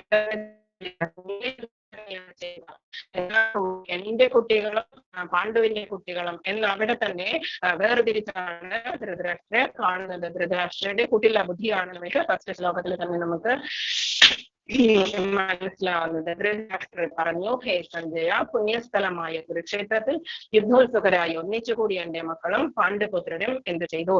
ധൃതരാഷ്ട്ര ഉവാച ധർമ്മക്ഷേത്രേ കുരുക്ഷേത്രേ സമവേതായുത്സവ മാമക പാണ്ഡവശ്ചൈവ കിമ കുർവത സഞ്ജയ. പഠിക്കേണ്ട ശ്ലോകമാണ്. എന്റെ മക്കളും പാണ്ഡുവിന്റെ മക്കളും എന്ത് ചെയ്തു എന്ന് ചോദിക്കുന്നത്. ധർമ്മക്ഷേത്രമാകുന്ന കുരുക്ഷേത്രം ഒരു പാല് പോലെ, പാല് തിളച്ചു വരുന്നത് പോലെ, പക്ഷെ ധൃതരാഷ്ട്രൻ എന്താ ചെയ്തത്? ആ പാലിനെ പിരിക്കുന്നത് പോലെ. മാമക പാണ്ഡവ എന്ന് പറഞ്ഞു. എന്തായാലും പാല് കൊണ്ട് നമ്മൾ എന്തെങ്കിലും സ്വീറ്റ് ഉണ്ടാക്കിയാൽ നമ്മൾ എന്താ ചെയ്യുക? അത് കഴിക്കുകയാണ് ചെയ്യുക. അതുപോലെ തന്നെ യുദ്ധഭൂമിയിൽ എന്താ ചെയ്യുക? യുദ്ധം തന്നെയാണ്. ആണ്. എന്നാൽ കൂടി ധൃതരാഷ്ട്രര് ആങ്ഷ്യസ് ആയിട്ടാണ് ചോദിക്കുന്നത്, എന്താണ് ചെയ്യുന്നത്, കാര്യം എന്താണ്.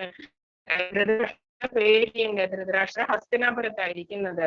അപ്പം കുരുക്ഷേത്ര ഭൂമി എന്ന് പറയുന്നത് കുറച്ചുകൂടി ദൂരെയുള്ള സ്ഥലമാണ്. അപ്പൊ എന്താണ്, കൃഷ്ണൻ അവിടെയുണ്ട്, എന്തെങ്കിലും കോംപ്രമൈസ് എന്തെങ്കിലും ചെയ്യുമോ എന്നുള്ള പേടിയാണ്, രാജ്യം കൊടുക്കേണ്ടി വരുമോ എന്നുള്ള പേടിയാണ് ധൃതരാഷ്ട്രർക്ക്. ഇതാരാണ്? ഇത് ദുര്യോധനനാണ്. ദുര്യോധനൻ എന്താ ചെയ്യുന്നത്, ഇത് കണ്ടിട്ട് ഇത് ദ്രോണാചാര്യരുടെ അടുത്തേക്ക്, ദ്രോണാചാര്യരാണെങ്കിലോ രണ്ടുപേരുടെയും ഗുരു ആണ്, പാണ്ഡവപുത്രന്മാരുടെയും കൗരവന്മാരുടെയും ഗുരുവാണ് ദ്രോണാചാര്യര്. ദ്രോണാചാര്യരുടെ അടുത്ത് പോയിട്ട് ചോദിക്കുകയാണ്, ഡിപ്ലോമസിയാണ്, പൊളിറ്റീഷ്യനാണ് ദുര്യോധനൻ. പശ്യേതാം പാണ്ഡുപുത്രാണാം ആചാര്യ മഹതീം ചമും വ്യൂധാം ദ്രുപദപുത്രേണ തവ ശിഷ്യേണ ധീമത. പാണ്ഡുപുത്രന്മാരെയൊക്കെ കണ്ടോ ആചാര്യ, നിന്റെ ശിഷ്യനായിട്ടുള്ള ദൃഷ്ടദ്യുമ്നനാണ് അവരുടെ, ദ്രുപദപുത്രനായിട്ടുള്ള ദൃഷ്ടദ്യുമ്നനാണ് അവരുടെ സേനയൊക്കെ വിന്യസിച്ചിരിക്കുന്നത്, നീയാണ് അവരെ പഠിപ്പിച്ചിരിക്കുന്നത്. പൊളിറ്റിക്സ് ആണ്, ഡിപ്ലോമസിയാണ് ഇവിടെ ദുര്യോധനൻ കാണിക്കുന്നത്. എന്തുകൊണ്ടാണ്? ദ്രോണാചാര്യര് എന്നെ കൊല്ലും എന്നറിഞ്ഞതിന് ശേഷമാണ് ദ്രുപദപുത്രനെ ഇതെല്ലാം പഠിപ്പിച്ചു കൊടുത്തത്. അത്രത്തോളം നല്ല ബ്രാഹ്മണനാണ് ദ്രോണാചാര്യര്. അപ്പൊ ദ്രോണാചാര്യരെ കൊല്ലുവാൻ വേണ്ടിയിട്ടാണ് ദൃഷ്ടദ്യുമ്നൻ ഉണ്ടായിരിക്കുന്നത് തന്നെ.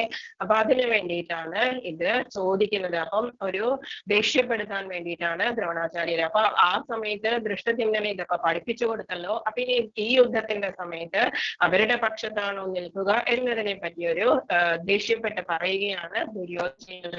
പക്ഷെ ശരി, ദുര്യോധനൻ എന്താണ് ഫീലിംഗ് എന്ന് പറയുന്നത്? പേടിയാണ്. പശ്യേതാം പാണ്ഡുപുത്രാണാം ആചാര്യ മഹതീം ചമം വ്യൂധാം ദ്രുപദപുത്രേണ തവ ശിഷ്യേണ ധീമത. അല്ലയോ ആചാര്യ, അങ്ങയുടെ ശിഷ്യനും ബുദ്ധിശാലിയുമായ ദ്രുപദപുത്രനെ ഒരുക്കി നിർത്തിയിട്ടുള്ള ഈ മഹത്തായ പാണ്ഡവ സൈന്യത്തെ ഒന്ന് നോക്കൂ. കാണിച്ചു കൊടുക്കുകയാണ്, എല്ലാവർക്കും കാണുന്നുണ്ട്. എന്നാലും ദുര്യോധനൻ അവരെ ഒന്ന് വാൺ ചെയ്യാൻ വേണ്ടിയിട്ടാണ് ഇങ്ങനെയുള്ള ക്വസ്റ്റ്യൻസ് ഒക്കെ ചോദിക്കുന്നത്.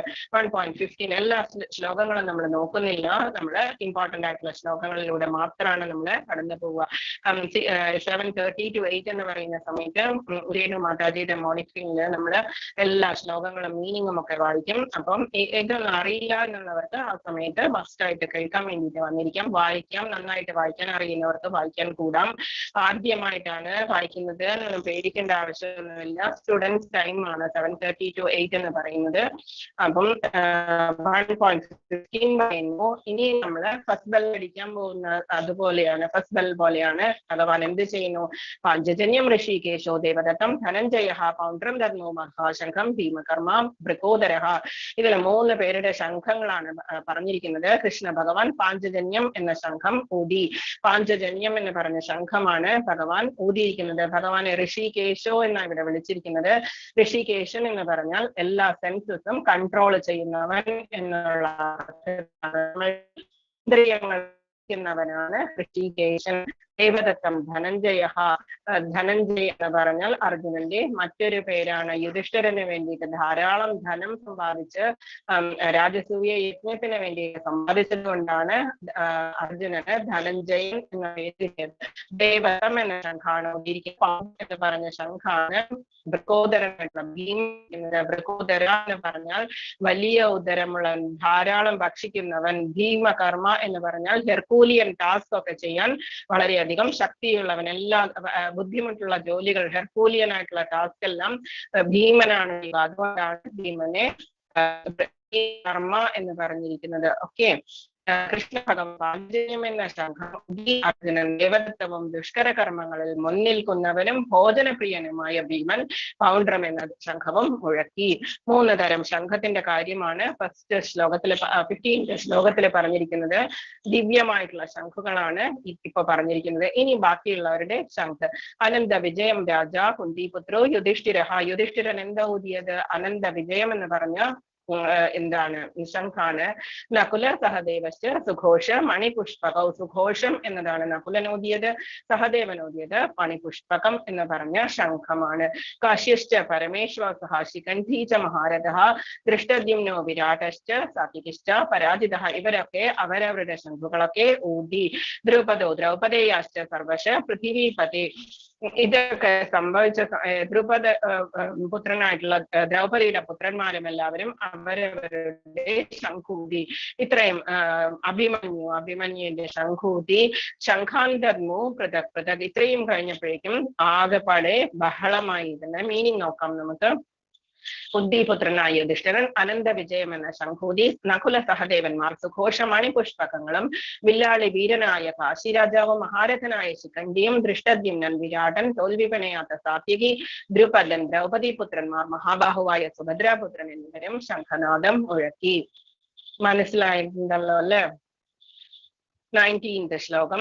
സഘോഷോ ധർത്തരാഷ്ട്രാണം. ഇത്രയും ശംഖത്തിൽ നിന്നും വന്ന സൗണ്ട് കേട്ടിട്ട് ധൃതരാഷ്ട്രന്റെ പുത്രന്മാരുടെ ധർത്തരാഷ്ട്രാണം ഹൃദയാനി വ്യധാരയത് ഹൃദയം പിളർക്കുകയുണ്ടായി.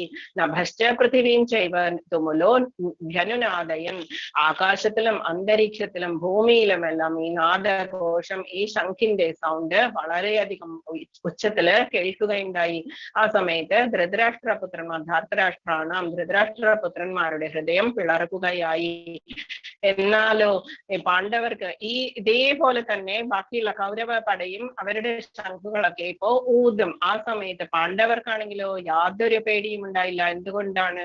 ഇവരുടെ അടുത്ത് ഓൾറെഡി കൃഷ്ണനുണ്ട്. അവർക്ക് പേടിക്കാൻ കൃഷ്ണൻ അവരുടെ കൂടെ അവർക്ക് ഓക്കെ.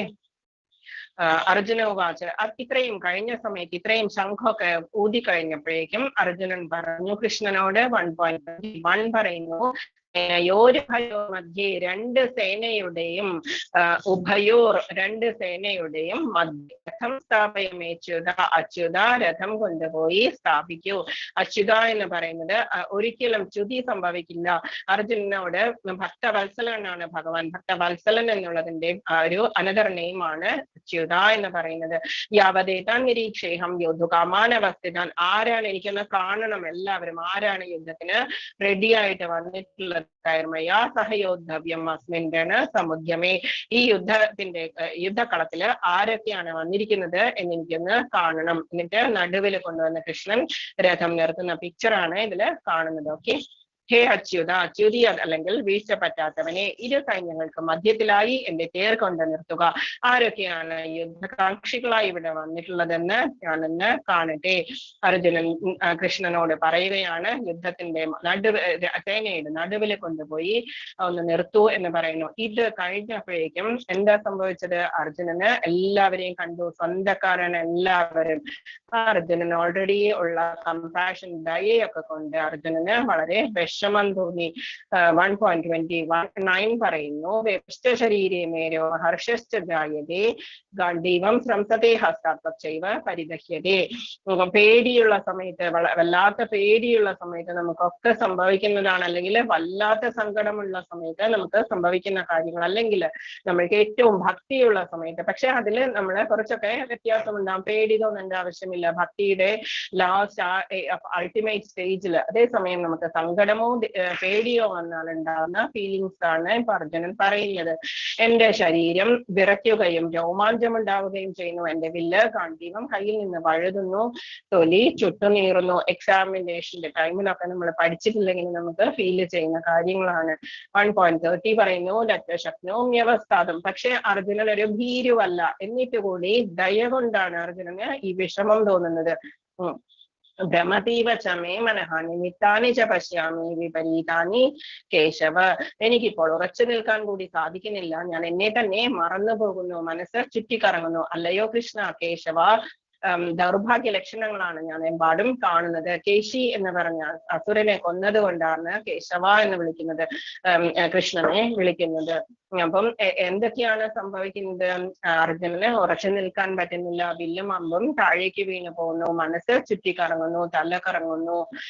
ഇതൊക്കെയാണ് അർജുനന് സംഭവിച്ചിട്ടുള്ളത്. വിഷാദത്തിനുള്ള 5 കാരണങ്ങളാണ് അർജുനന്റെ നമ്മളിപ്പോ പറയാൻ പോകുന്നത്. ഫസ്റ്റ് വൺ, മൃദുല ഹൃദയത്വം, കമ്പാഷൻ, ദയ എന്ന് പറയുന്നത് 1.28 ശ്ലോകത്തിലൂടെ നമുക്ക് മനസ്സിലാകും. ഭൗതിക സുഖാനുഭവങ്ങൾ ഇല്ലായ്മ എന്ന് പറയുന്നത് 1.31 എന്ന് വെച്ചാൽ എല്ലാ കസിൻസ് ഒക്കെ പോയി കഴിഞ്ഞാൽ പിന്നെ ആരുടെ കൂടെയാണ് ലൈഫ് ലൈഫ് എൻജോയ് ചെയ്യുക. ആകെ ഞങ്ങൾ മാത്രമേ ഉള്ളൂ എന്നുണ്ടെങ്കിൽ നമുക്ക് എൻജോയ്മെന്റ് എങ്ങനെ എന്നുള്ളതാണ്. പാപം ഉണ്ടാകും. എന്റെ സ്വന്തക്കാരെ, ഗുരുക്കന്മാരെ ഒക്കെ, കൊച്ചുകുട്ടികളെ വരെ കൊല്ലുന്നത് കൊണ്ട് പാപമുണ്ടാകും എന്നറിഞ്ഞ് പേടി തോന്നുന്നു. 1.36 കുടുംബ പാരമ്പര്യമില്ലായ്മ. എന്താണെന്ന് വെച്ചാൽ എല്ലാവരും യൂത്ത് ആണ്, എല്ലാവരും യുദ്ധം ചെയ്യാൻ വരിക. ആ സമയത്ത് എല്ലാവരെയും കൊന്നു കഴിഞ്ഞാൽ പിന്നെ എങ്ങനെയാ ഫാമിലി പോവുക മുൻപോട്ട്? അതാണ് 1.40 പറയുന്നത്. പിന്നെ ലാസ്റ്റ് വൺ, ഇൻഡിസിഷൻ, തീരുമാനം എടുക്കാനാവാത്ത അവസ്ഥ, വേണോ വേണ്ടേ എന്ന് തോന്നുന്നത്. നമ്മൾക്ക് എല്ലാവർക്കും ഉണ്ടാകുന്ന ഫീലിങ്സ് ആണ് ഈ ലാസ്റ്റ് വൺ എന്ന് പറയുന്നത്, ഇൻഡിസിഷൻ. നമുക്ക് ചിലപ്പോൾ ഒരു ഡിസിഷൻ എടുക്കാൻ പറ്റില്ല, അതുപോലെ. അപ്പം ഇത്രയും കാര്യങ്ങളാണ്. എന്തൊക്കെയാണ് 5 കാരണങ്ങൾ? മൃദുല ഹൃദയത്വം, ഭൗതിക സുഖാനുഭവങ്ങൾ ഇല്ലായ്മ എന്നുള്ളത്, പാപം, കുടുംബ പാരമ്പര്യം, തീരുമാനമെടുക്കാനാവാത്ത അവസ്ഥ. ഓക്കെ, ഇനി നമ്മൾ മൃദുല ഹൃദയത്വം എന്ന് പറഞ്ഞത്, അർജുന ഉവാച ദൃഷ്ട്വേമം സ്വജനം കൃഷ്ണ യുയുത്സം സമുപസ്ഥിതം സീദന്തി മമഗാത്രാണി മുഖം ച പരിശിഷ്യതി. അർജുനൻ പറഞ്ഞു, യുദ്ധത്തിനായി ഒരുങ്ങി വന്നിട്ടുള്ള ഈ ബന്ധുമിത്രാദികളെ കണ്ടിട്ട്, ദൃഷ്ട്വേമം സ്വജനം, കണ്ടിട്ട്, യുയുത്സം സമുപസ്ഥിതം, മുമ്പിൽ വന്നു നിൽക്കുന്ന, യുദ്ധത്തിന് വേണ്ടിയിട്ട് വന്നു നിൽക്കുന്ന ആളുകളെ കണ്ടിട്ട്, സീദന്തി മമഗാത്രാണി, എന്റെ അവയവങ്ങളൊക്കെ തളരാൻ തുടങ്ങുന്നു, മുഖം ച പരിശുഷ്യതി, മുഖം വരളാൻ തുടങ്ങിയിരിക്കുന്നു. ഓക്കെ, പേടിയല്ല ഇത്, ജസ്റ്റ് മൃദുല ഹൃദയത്വമാണ്, കമ്പാഷൻ ആണ്, ദയയാണ് അർജുനന് തോന്നുന്നത്.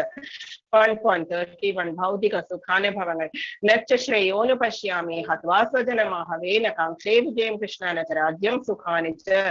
നച്ച ശ്രേയോനു പശ്യാമി, ഒരു ശ്രേയസ്സും എനിക്ക് ഉണ്ടാവാൻ പോകുന്നില്ല ബന്ധുക്കളെ യുദ്ധത്തിൽ കൊല്ലുന്നത് കൊണ്ട്. എന്താണ് എനിക്ക് അതുകൊണ്ട് ഗുണമുണ്ടാകുന്നത്? ഹത്വാ സ്വജനമാഹവേ, എങ്ങനെയാണ് സ്വന്തക്കാരെ കൊല്ലുന്നത് കൊണ്ട് എനിക്ക് ശ്രേയസ് ഉണ്ടാവുക? ന കാംക്ഷേ വിജയം കൃഷ്ണ, എനിക്ക് വിജയം വേണ്ട കൃഷ്ണ, നച്ച രാജ്യം സുഖാനിച്ച്, സുഖവും വേണ്ട രാജ്യവും വേണ്ട. ബന്ധുക്കളെ യുദ്ധത്തിൽ കൊല്ലുന്നത് കൊണ്ട് എങ്ങനെ എനിക്ക് ഗുണമുണ്ടാകുമെന്ന് എനിക്ക് മനസ്സിലാകുന്നില്ല കൃഷ്ണ. എനിക്ക് വിജയം ആവശ്യമില്ല, രാജ്യമാകട്ടെ സുഖമാവട്ടെ എനിക്ക് വേണ്ട. ഇതാണ് second one. Okay, first one രണ്ടാമത്തേത് ഭൗതിക അനുഭവങ്ങൾ, മൂന്നാമത്തേത് പാപം എന്ന് പറയുന്നത്. പാപമേവാശ്രയേതസ്മാൻ ഹത്വൈതാനാഥതായിനഃ തസ്മാൻ അർഹാഭയം ഹന്തും ധാർത്തരാഷ്ട്രൻ സ്വബാന്ധവാൻ. അക്രമികളായി ഇവരെ കൊന്നാൽ, പാപമേവാശ്രയേതസ്മാൻ, ഇത്രയും പേരെ കൊന്നു കഴിഞ്ഞാൽ ഞങ്ങൾക്ക് പാപമായിരിക്കും കിട്ടുന്നത്. ധൃതരാഷ്ട്ര പുത്രന്മാരെയും സുഹൃത്തുക്കളെയും ഹിംസിക്കുക എന്നത് നമ്മൾക്ക് ഉചിതമല്ല. തസ്മാൻ അർഹാഭയം ഹന്തും ധാർത്തരാഷ്ട്രാൻ സ്വബാന്ധവാൻ, എല്ലാവരും ഞങ്ങളുടെ സ്വന്തം ബന്ധുക്കളാണ്. അല്ലയോ മാധവ, സ്വന്തം ബന്ധുക്കളെ കൊന്നിട്ട് എന്തു നേടാനാണ്? ഞങ്ങൾക്ക് എങ്ങനെ സുഖിക്കാൻ കഴിയും? നമ്മൾ എന്തെങ്കിലും ഇത് അറിയാണ്ട് നമ്മൾ ആരുടെയെങ്കിലും പോക്കറ്റിൽ നിന്ന് എന്തെങ്കിലും മോഷ്ടിക്കുക, അതുപോലെയുള്ള കാര്യങ്ങൾ, നമ്മളുടെ ഡിഫക്റ്റീവ് ആയിട്ടുള്ള, നമ്മൾക്ക് എല്ലാവരെയും ചീറ്റ് ചെയ്യാനുള്ളത്, അല്ലെങ്കിൽ നമ്മൾക്ക് ആരെങ്കിലും പറ്റിക്കാനുള്ളത്, ഇതുപോലെ കള്ളം പറയാനുള്ളത്, അതൊക്കെ നമ്മൾ മനുഷ്യർക്ക് സാധാരണയായിട്ട് എല്ലാവർക്കും ഉള്ളതാണ്, ഏറിയും കുറഞ്ഞുമുള്ളതാണ്. അതുകൊണ്ടാണ് പാപം എന്ന് പറയുന്നത്. നമ്മളെ കൊന്നു കഴിഞ്ഞാൽ പാപം വന്നാൽ എന്താ ചെയ്യുക എന്ന് അർജുനൻ ചോദിക്കുന്നത്. വൈദിക പ്രമാണങ്ങൾ. അപ്പൊ കൃഷ്ണനെ കൊടുക്കാൻ പോകുന്നതാണ് ആൻസേഴ്സ്. ഇതില് അക്രമികൾ 6 കൂട്ടരാണ്. വേഗം കൊല്ലണം ഇവരെ. പാപമുണ്ടാകാത്ത അക്രമികളാണ് ഇവര്. ഇപ്പോഴത്തെ കാലമല്ല, ദ്വാപരയുഗത്തിലെ കാര്യമാണ് പറയുന്നത്. വിഷം കൊടുക്കുന്നവൻ എന്ന് പറഞ്ഞ ആളെ ഉടനെ കൊല്ലുന്നത് കൊണ്ട് നമുക്ക് പാപമുണ്ടാകില്ല. അപ്പം ഇവര് വിഷം കൊടുത്തിട്ടുണ്ട് ഭീമന്. വീട് തീ വെക്കുന്നവൻ, അതും നമ്മൾക്കറിയാം. അരക്കില്ലം തീ കൊടുത്തതൊക്കെ നമുക്കറിയാം. മാരകായുധങ്ങൾ കൊണ്ട് ആക്രമിക്കുന്നവൻ, അതും കൗരവര് ചെയ്തിട്ടുണ്ട്. സ്വത്ത് കൊള്ളയടിക്കുന്നവൻ, അതും പാണ്ഡവിന്റെ എല്ലാ സ്വത്തും എല്ലാം രാജ്യവും എല്ലാം കൈക്കലാക്കി വെച്ചിരിക്കുന്നത് ഇവരാണ്. ഭൂമി കയ്യേറുന്നവൻ, അതും അവര് ചെയ്തിട്ടുണ്ട്. അന്യന്റെ ഭാര്യയെ അപഹരിക്കുന്നവൻ, എല്ലാം നമുക്ക് അറിയാവുന്ന കാര്യമാണ്. ദ്രൗപദിയുടെ വസ്ത്രാപഹരണം, ഇതുപോലെ അത്തരം അക്രമികളെ ഉടനെ വധിക്കണം. അതുകൊണ്ട് പാപമില്ല. ഏതെല്ലാം തരത്തിലുള്ള അക്രമികളെയാണ് വേഗം വധിക്കേണ്ടത്, അതുകൊണ്ട് പാപമില്ലാതാവുന്നത്. ഇതാണ് അക്രമികൾ, വേഗം നമ്മൾക്ക് കൊല്ലേണ്ട ആളുകൾ എന്ന് ഭഗവാൻ പറഞ്ഞു കൊടുക്കുന്നതാണ്. Just okay. 1.40 പറയുന്നു കുടുംബ പാരമ്പര്യം. ഇനിയും 4th പോയിന്റ് ആണ് കുടുംബ പാരമ്പര്യമായിട്ട് അർജുനൻ പറയുന്നത്. അധർമാഭിഭവാത് കൃഷ്ണ പ്രദുഷ്യന്തി കുലസ്ത്രീയ സ്ത്രീഷു ദുഷ്ടാസു വാർഷ്ണേയ ജായതേ വർണ്ണസങ്കരഃ. അല്ലയോ കൃഷ്ണ, കുലത്തിൽ അധർമ്മം മുന്നിട്ട് നിന്ന സ്ത്രീകൾ ദുഷിച്ചു പോകും. ഈ യൂത്ത് ആയിട്ടുള്ള ആളുകളൊക്കെ മരിച്ചുപോയി കഴിഞ്ഞാൽ സ്ത്രീകൾക്കാണെങ്കിൽ ആരുമായിട്ടും കോണ്ടാക്ട് ചെയ്യാനുള്ള ഒരു ഫ്രീഡം ഉണ്ടാകും. ആ ഫ്രീഡം എന്ന് പറയുന്നത് സ്ത്രീകളെ ചിലപ്പം ദുഷിപ്പിച്ചേക്കാം. അല്ലയോ വൃഷ്ണികുലത്തിൽ പിറന്നവനെ സ്ത്രീക്കും ദുഷിച്ചാൽ ആർക്കും വേണ്ടാത്ത കുട്ടികൾ ജനിക്കുന്നു. ആർക്കും വേണ്ടാത്ത കുട്ടികൾ ജനിച്ചാൽ എന്താ സംഭവിക്കുക? പിതൃക്കളുടെ കാര്യങ്ങളൊക്കെ ഒന്നും നടക്കില്ല. പിതൃക്കൾക്ക് ചിലപ്പോ ബോഡി കിട്ടിയിട്ടുണ്ടാവില്ല. അവര് ഈ പിതൃക്കളുടെ ഈ ശ്രാദ്ധം അതുപോലെയുള്ള കാര്യങ്ങൾ വെയിറ്റ് ചെയ്തിട്ടായിരിക്കും അവര് ഇരിക്കുന്നത്. അപ്പൊ നമ്മളെ പോലെയുള്ള കുട്ടികൾ അല്ലെങ്കിൽ സന്തതി പരമ്പര എന്ന് പറയുന്നത് പിതൃകാര്യങ്ങളൊന്നും ചെയ്തില്ല എന്നുണ്ടെങ്കിൽ അവർക്ക് മുൻപിലേക്കുള്ള ലൈഫിലേക്ക് പോകാൻ അവർക്ക് ബുദ്ധിമുട്ടുണ്ടാവും പിതൃക്കൾക്കൊക്കെ. അതുകൊണ്ടാണ് അർജുനൻ അത് പേടിക്കുന്നത്. നെക്സ്റ്റ് നമ്മൾ നാളത്തെ ലെസണിലാണ്, എന്നാലും ഇൻഡിസിഷൻ എന്നുള്ളതിന് ഡിസ്കസ് ചെയ്തിട്ട് പോവാം. ചൈത ദ്വിദ്മ കതരന്നോ കരിയോ യദ്വാ ജയേമ യദിവാനോ ജയേയോ യാനേവ ഹത്വാന ജിജീവിഷാമ സേവസദാ പ്രമുഖേ അല്ലെ അവരെ ജയിക്കുന്നതോ അവരാൽ തോൽപ്പിക്കപ്പെടുന്നതോ ഏതാണ് നല്ലതെന്ന് നമുക്ക് അറിഞ്ഞുകൂടാ. ധൃതരാഷ്ട്രപുത്രന്മാരെ കൊന്നിട്ട് നാം ജീവിച്ചിരുന്നിട്ട് എന്തോ കാര്യം? എങ്കിലും അവർ ഇപ്പോൾ യുദ്ധത്തിനായി നമ്മുടെ മുൻപിൽ വന്നു നിൽക്കുന്നു. ഇവരൊക്കെ നമ്മുടെ മുൻപിൽ വന്ന് നിന്നിട്ടുണ്ടെങ്കിൽ പോലും എനിക്ക് യുദ്ധം ചെയ്യണോ വേണ്ടേ എന്ന് എനിക്ക് ഡിസിഷൻ എടുക്കാൻ പറ്റുന്നില്ല കൃഷ്ണ എന്ന് അർജുനൻ ചോദിക്കുന്നു. ഓക്കെ, 5 കാര്യങ്ങളാണ് നമ്മൾ ഡിസ്കസ് ചെയ്തത്. അപ്പം ഒരേ സാഹചര്യത്തിൽ വ്യത്യസ്തമായ പ്രതികരണങ്ങളാണ് ഇവിടെ കാണുന്നത്. എന്താണ്? ആൻസൈറ്റി ആണ്. എങ്ങാനും കോംപ്രമൈസ് ആകുമോ എന്നുള്ളത്. ലാസ്റ്റ് പിക്ചറിൽ കാണുന്നത് ദുര്യോധനനാണ്. ദുര്യോധനന് പേടിയാണ്, കണ്ണുകളില് പേടിയാണ്. അതേസമയം അർജുനനാണെങ്കിലോ അർജുനന് കമ്പാഷൻ ആണ്, വിഷമമാണ്, അശ്രുവാണ് കണ്ണിൽ. ഓക്കെ, 44th ശ്ലോക പറയുന്നു, അഹോബത മഹത് പാപം കർത്തും വ്യവസിത വയം യദ് രാജ്യ സുഖലോഭേന ഹന്തും സ്വജനമുദ്യത. കഷ്ടം. അഹോബത മഹത് പാപം. എന്തൊരു പാപം ചെയ്യാനാണ് നമ്മൾ ഒരുങ്ങി പുറപ്പെട്ടത്? യുദ്ധം ചെയ്യാൻ വേണ്ടിയിട്ട്, രാജ്യം നേടി സുഖിക്കാൻ വേണ്ടി സ്വജനങ്ങളെ കൊല്ലുകയോ? ഇത്രയും ഫീലിങ്സ് ആണ് അർജുനന് തോന്നിയത്. ഫസ്റ്റ് ലെസണില് കൃഷ്ണ യാതൊന്നും ജസ്റ്റ് ഒരു സെന്റൻസ് മാത്രമേ പറയുന്നുള്ളൂ. നടുവിൽ കൊണ്ടുപോയി നിർത്തൂ എന്ന് പറഞ്ഞ സമയത്ത് നടുവിൽ കൊണ്ടുപോയി നിർത്തിയിട്ട് നോക്കൂ അർജുന, കൗരവരെയെല്ലാം നോക്കൂ എന്ന് പറഞ്ഞു. ആ ഒരു സെന്റൻസ് മാത്രമേ ഫസ്റ്റ് ലെസണിലെ കൃഷ്ണൻ പറയുന്നുള്ളൂ. ഓക്കെ, തുടങ്ങുന്നത് നാളത്തെ ലെസൺ ആണ്. 7th ശ്ലോക കഴിയണം ഭഗവാൻ സംസാരിക്കാൻ തുടങ്ങാൻ വേണ്ടിയിട്ട്. 45th ശ്ലോക പറയുന്നു, യദി മാമ പ്രതീകാരമശസ്ത്രം ശസ്ത്രപാണയഃ ധാർത്തരാഷ്ട്രാരണേഹന്യോ തന്നേക്ഷേമ കരം ഭവേത്. ധാർത്തരാഷ്ട്രന്മാരോട് പൊരുതുന്നതിൽ ഭേദം നിരായുധനാതിരങ്ങാതെ നിൽക്കുന്ന എന്നെ അവർ കൊല്ലട്ടെ എന്ന് വെക്കുകയാണ്. അർജുനൻ യുദ്ധം ഉപേക്ഷിച്ച് പോകണം എന്നുള്ള ആ ഒരു ഫീലിംഗിലാണ് നിൽക്കുന്നത്. ഭീരുവായിട്ടല്ല, സ്വന്തക്കാരെ കൊല്ലണ്ട. ഈ ദ്രോണാചാര്യരെയും ഭീഷ്മരെയും എല്ലാം, ഭീഷ്മദേവനെയും ഒന്നും കൊല്ലാൻ പറ്റില്ല. അവര് ഗുരുക്കന്മാരാണ്, അവര് കാരണവന്മാരാണ്. ഇതെല്ലാം ഓർത്തിട്ടാണ് അർജുനൻ ഇങ്ങനെ പറയുന്നത്. ഇവരോട് നമുക്ക് പ്രതികാരമൊന്നും വേണ്ട, നമുക്ക് അവരെ കൊല്ലട്ടെ എന്ന് വെച്ചിട്ട് പോകണം, നിരായുധനായി പോകണം എന്നാണ് അർജുനൻ പറയുന്നത്. സഞ്ജയ വാച്ച് ഇത്രയും കഴിഞ്ഞപ്പോഴേക്കും അർജുനന്റെ ഈ ഫീലിങ്സ് ഒക്കെ സഞ്ജയൻ ധൃതരാഷ്ട്രർക്ക് പറഞ്ഞു കൊടുക്കണു. ഏവമുക്വാർജുന സംഖ്യേതോപസ്ഥ ഉപാവിശ്യ സശരം ചാപം ശോകം വിഘ്നമാനസഃ. ഇത്രയും കഴിഞ്ഞപ്പോഴേക്കും അർജുനൻ രണാങ്കണത്തിൽ വെച്ച് ഇത്രയും പറഞ്ഞിട്ട് വില്ലും ശരങ്ങളും താഴെയിട്ട് അത്യന്തം ദുഃഖിതനായി തേരിൽ ഇരിപ്പായി. ഭഗവാൻ നേരെ മുൻപിലാണ് ഇരിക്കുന്നത്. അർജുനൻ തേരില് താഴെ ഇരുന്നു. എല്ലാം ഗാണ്ഡീവമെല്ലാം താഴെ വെച്ച് ഇനി എനിക്ക് യുദ്ധം ചെയ്യണ്ട എന്ന് പറഞ്ഞിട്ട് ഇരുന്നു. ചെയ്യുന്നത് 9 കാര്യങ്ങളാണ്. എന്തുകൊണ്ടാണ് പാണ്ഡവര് ജയിച്ചത് നമുക്കറിയാം. എന്തുകൊണ്ടാണ് അവര് ജയിച്ചത് എന്നുള്ളത്. ധർമ്മക്ഷേത്രമായിട്ടുള്ള കുരുക്ഷേത്രത്തിൽ വെച്ചിട്ടാണ് യുദ്ധം നടന്നത്. അതുകൊണ്ട് തന്നെ അവിടെ ധർമ്മമേ വിജയിക്കുള്ളൂ. അതാണ് ഫസ്റ്റ് റീസൺ എന്ന് പറയുന്നത്. ധർമ്മക്ഷേത്രേ കുരുക്ഷേത്രേ സമവേതായുത്സവ. ഫസ്റ്റ് ശ്ലോകത്തിൽ തന്നെ അത് പറയുന്നുണ്ട്. അതില് അവിടെ വെച്ചിട്ട് കുരുക്ഷേത്രത്തിൽ വെച്ച് ധാരാളം എല്ലാം ചെയ്തിട്ടുള്ളത് കൊണ്ട്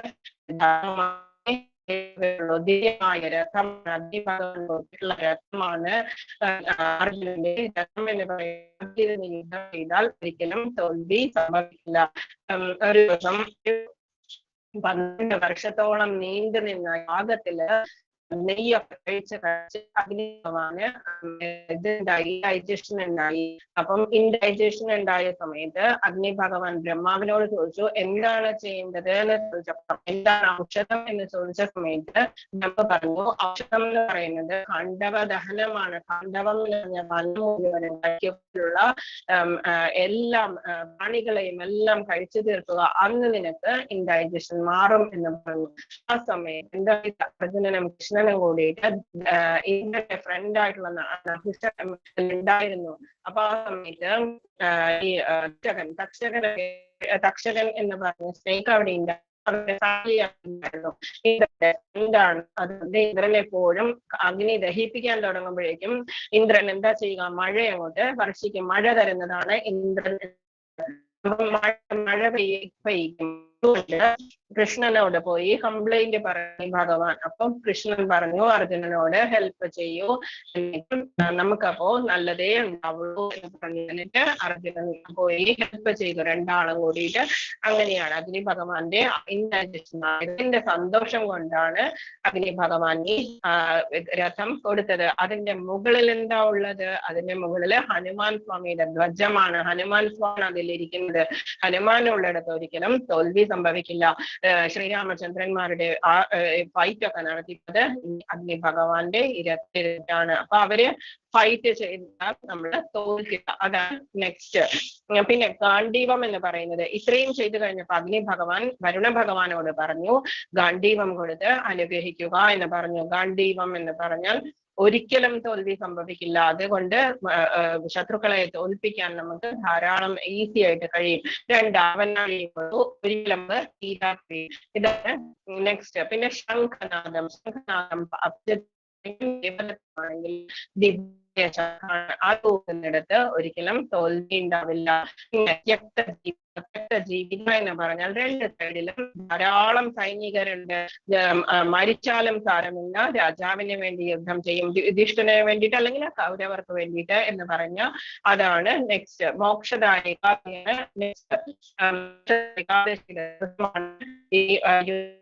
ജയിച്ചത്. അതുകൊണ്ടാണ് മോക്ഷദായ ഏകാദശിയുടെ ദിവസം എന്ന് പറയുന്നത് വളരെ പുണ്യമുള്ള ദിവസമാണ്.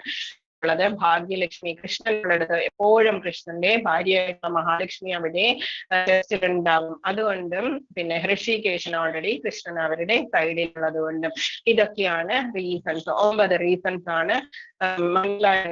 ഫസ്റ്റ് വൺ ധർമ്മക്ഷേത്രം, രണ്ടാമത് അഗ്നി ഭഗവാൻ കൊടുത്ത, മൂന്നാമത്തേത് കപിധ്വജം, നാലാമത്തേത് ശംഖനാദം, അഞ്ചാമത്തേത് ഗാണ്ഡീവം, ആറാമത്തേത് ത്യക്തജീവിതം, ഏഴാമത്തേത് മോക്ഷദായ ഏകാദശി, ഭാഗ്യലക്ഷ്മി, പിന്നെ ഋഷികേശ.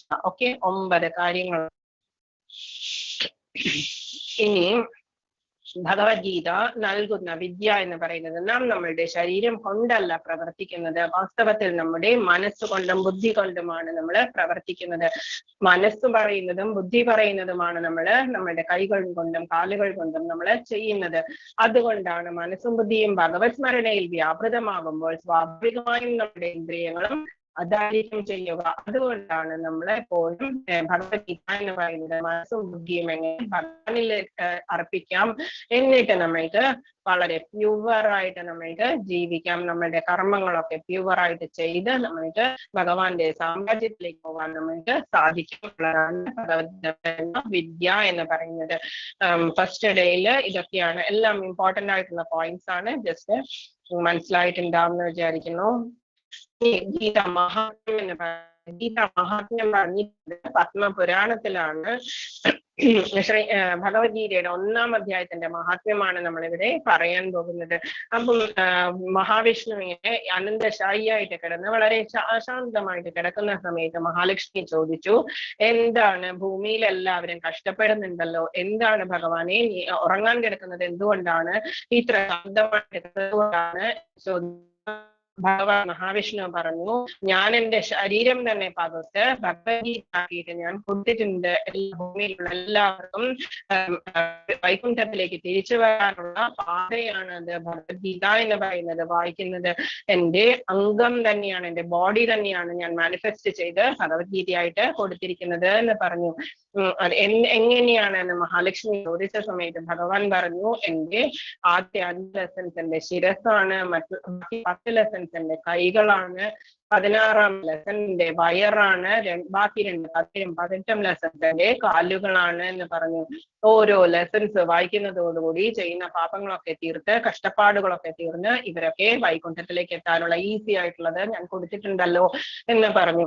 എന്നിട്ട് ഭഗവാൻ പറഞ്ഞു, ആദ്യത്തെ 6 ലെസന്റെ മഹാലക്ഷ്മിക്ക് പാർവതിക്ക്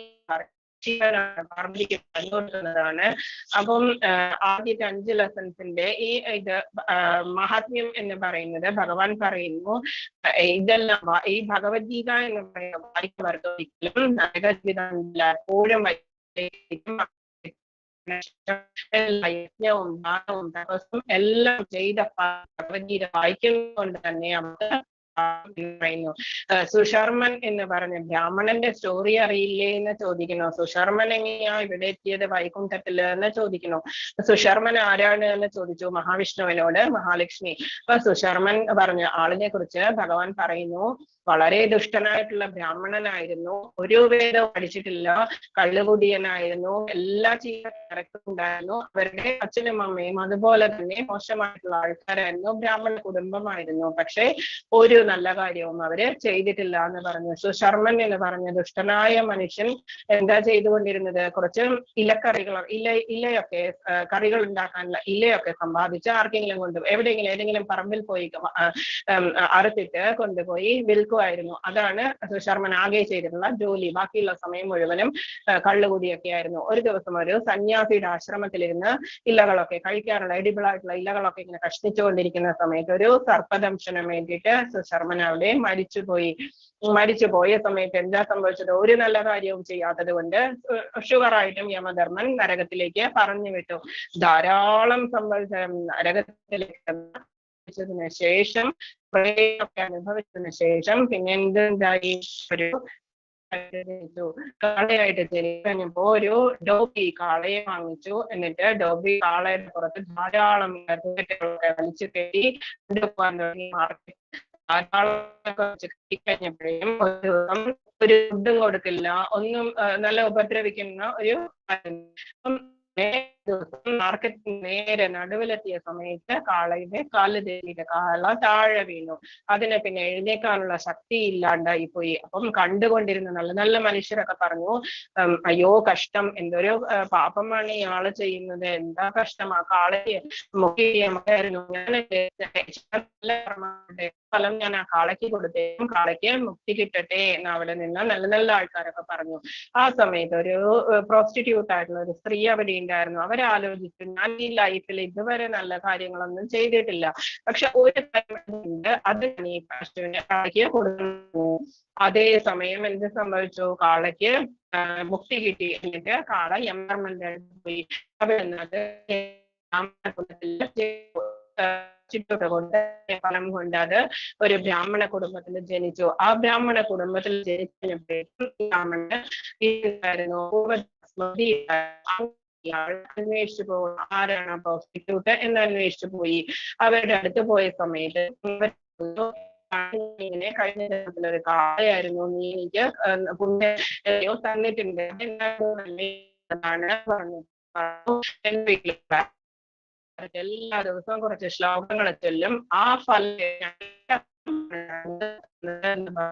പാരറ്റ് എന്താ ചൊല്ലുന്നത് എന്ന് നോക്കിയപ്പോഴെന്താ പാരറ്റ് പറഞ്ഞു, ഞാനും കഴിഞ്ഞ ജന്മത്തിൽ വളരെ നല്ലൊരു സ്കോളറായിരുന്നു, പക്ഷേ അവരെ ശീലം എനിക്കുണ്ടായിരുന്നു, ഞാൻ ജന്മത്തിൽ പാരറ്റായി, അതിന്റെ പ്രാരബ്ധ കർമ്മങ്ങളുടെ അച്ഛനമ്മയൊക്കെ മരിച്ചുപോയി. അങ്ങനെ ഞാനൊരു ചൂടുള്ള അവരുടെ ആശ്രമത്തില് കൊണ്ടുപോയി കൂട്ടിനകത്തിട്ടു. ആ കൂട് തന്നെ ഋഷിമാരുടെ കുട്ടികളൊക്കെ ഭഗവത്ഗീത ഫസ്റ്റ് ലെസൺ പഠിക്കുന്നുണ്ടായിരുന്നു. ഇതെല്ലാം കേട്ട് ഞാനത് പഠിച്ചു. എന്നിട്ട് അതാണ് ഞാൻ ഇവരുടെ ഒരാളെ പ്രോസ്റ്റിറ്റ്യൂട്ടിന് അത് വിറ്റു. എന്നിട്ടാണ് ഞാൻ ഇവരുടെ വീട്ടിലെത്തിയത്. എന്നിട്ട് ഞാനത് ഫലമായിരുന്നു ആ ഫലമാണ് എന്നൊക്കെ എല്ലാവർക്കും 3 ആൾക്കും കാര്യം മനസ്സിലായി. അവരവരുടെ വീടുകളിൽ പോയിട്ട് അവരെന്ത് ചെയ്തു, ഭഗവത്ഗീത 1-ാം അധ്യായം തന്നെ വായിച്ച് മുക്തി കിട്ടി. ഇതാണ് ഭഗവത്ഗീതയുടെ 1-ാം അധ്യായത്തിന്റെ മഹാത്മ്യം എന്ന് പറഞ്ഞത്. മഹാലക്ഷ്മിയോട് മഹാവിഷ്ണു പറഞ്ഞു കൊടുക്കുന്നതാണ് ഇത്. ഓക്കെ, കഴിയാറായി ക്ലാസ്. പേടിക്കണ്ട, നമ്മളുടെ ലാസ്റ്റ് എന്താണ്? ഹരേ കൃഷ്ണ ഹരേ കൃഷ്ണ കൃഷ്ണ കൃഷ്ണ ഹരേ ഹരേ, ഹരേ രാമ രാമ രാമ ഹരേ ഹരേ. ഇതായിരുന്നു ഇന്നത്തെ ഫസ്റ്റ് ലെസൺ. ഓക്കെ, എന്തെങ്കിലും ഡൗട്ട്സ് ഉണ്ടെങ്കിൽ ചോദിച്ചോളൂ. അതല്ലെങ്കിൽ സൂര്യ മാതാജി ഇതിന് വന്നിട്ടുണ്ടാവും, ക്വിസ് ഡിസ്കസ് ചെയ്യാൻ വന്നിട്ടുണ്ടാവും. സൂര്യ മാതാജി വന്നോ? ഹരേ കൃഷ്ണ മാതാജി വന്നിട്ടുണ്ട്, സൂര്യ മാതാജി വന്നിട്ടുണ്ട്. ഹരേ കൃഷ്ണ. ഓക്കെ, ഹരേ കൃഷ്ണ മാതാജി. ഹോസ്റ്റ് ആക്കാം, എന്നിട്ട് ഞാൻ ലീവ് ചെയ്യാം. Okay okay, fine Mataji. Doubts എന്തെങ്കിലും ഉണ്ടെങ്കിൽ ചോദിക്കുക. അതല്ലെങ്കിൽ നമുക്ക് സൂര്യ മാതാജി ക്വിസിനെ പറ്റി കേൾക്കാം. ഓക്കെ, ഹരേ കൃഷ്ണ. ഓക്കെ, രേണു മാതാജി, ഞാനപ്പോ ലീവ് ചെയ്യാണേ. ഓക്കെ മാതാജി. ഹരേ ഹരേ കൃഷ്ണ. ഹരേ കൃഷ്ണ. ഹരേ കൃഷ്ണ. ഹരേ കൃഷ്ണ. അപ്പൊ നമുക്കിപ്പോ ക്വിസ് എങ്ങനെ ചെയ്യുന്നത് നോക്കാം. ഇപ്പൊ തന്നെ കൂടെ ചെയ്യുന്നവർക്ക് കൂടെ തന്നെ രജിസ്റ്റർ ചെയ്യാം. നമ്മൾക്കിതിൽ ചെറിയൊരു പ്രോസസ് ഉണ്ട്, സ്റ്റാർട്ടിങ് ഫസ്റ്റ് ഡേ മാത്രം. ബാക്കി നാളെ മുതൽ നിങ്ങൾക്ക് ജസ്റ്റ് കയറി ക്വിസ് മാത്രം ചെയ്താൽ മതി. അപ്പൊ ഇന്ന് നമ്മൾ രജിസ്റ്റർ ചെയ്യണം എന്നുള്ളൊരു പ്രോസസ്സ് ഉള്ളത് കൊണ്ട് ഇപ്പൊ കൂടെ ചെയ്യുന്നവർക്ക് കൂടെ തന്നെ ചെയ്യാം. അതിനുള്ള ലിങ്ക് ഞാൻ ഗ്രൂപ്പിൽ അയച്ചു വിടാം. അല്ല പിന്നീട് ചെയ്യുകയാണെന്നുണ്ടെങ്കിലും കുഴപ്പമില്ല, ഞാൻ വാട്സപ്പ് ഗ്രൂപ്പിൽ അതിന്റെ ഡീറ്റെയിൽസ് മൊത്തം അയക്കുന്നതായിരിക്കും. അപ്പൊ അത് നോക്കിയിട്ട്, അല്ലാന്നുണ്ടെങ്കിൽ ഇതിപ്പോ ലൈവ് പോവുകയാണല്ലോ, അപ്പൊ ലൈവ് പോകുന്നത് നോക്കിയിട്ടാണെങ്കിലും പിന്നീട് ചെയ്യാം. അപ്പൊ ഇപ്പൊ എന്തായാലും ഞാൻ ഈ വെബ്സൈറ്റിന്റെ ലിങ്ക് നമ്മൾ ഇപ്പൊ ഇതിന്റെ സൂം ചാറ്റിൽ ഇടുന്നുണ്ട്. ചെയ്യുവാണെങ്കിൽ ആ ലിങ്കിൽ ക്ലിക്ക് ചെയ്യുവാണെങ്കിൽ നമുക്ക് ഒരു പേജ്, നമ്മുടെ ഇസ്കോൺ മംഗളൂരിന്റെ ഹോം പേജ് ഓപ്പൺ ആവും. ഇതാണ് നമ്മുടെ ഇസ്കോൺ മംഗളൂരിന്റെ ഹോം പേജ്. അപ്പൊ ഇപ്പൊ ഞാൻ ചാറ്റ് ബോക്സിൽ ഇട്ടിരിക്കുന്ന ലിങ്ക് ക്ലിക്ക് ചെയ്യുമ്പോൾ ഇങ്ങനത്തെ പേജാണ് നിങ്ങൾക്ക് വരിക. ഇതാണ് നമ്മുടെ ഇസ്കോൺ മംഗളൂരിന്റെ ഹോം പേജ്. ഓക്കെ, അപ്പൊ ഇതില് നമുക്ക് ആദ്യം ചെയ്യേണ്ട കാര്യം രജിസ്റ്റർ ആണ്.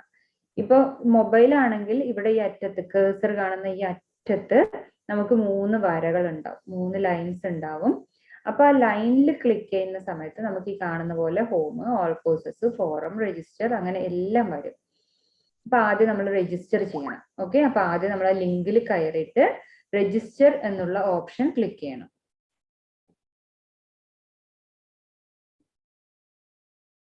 രജിസ്റ്റർ ക്ലിക്ക് ചെയ്യുന്ന സമയത്ത് നമുക്ക് ഇങ്ങനെ ഒരു പേജ് വരും. ഇവിടെ നമ്മുടെ ഡീറ്റെയിൽസ് അടിച്ചു കൊടുക്കണം. അപ്പൊ ആദ്യം നമ്മളിവിടെ നെയിം, ഇവിടെ മെയിൽ ഐ ഡി ആണ് ഞാൻ അടിച്ചു കൊടുത്തിരിക്കുന്നത്. മെയിൽ ഐ ഡി അടിച്ചു കൊടുത്താലും കുഴപ്പമില്ല.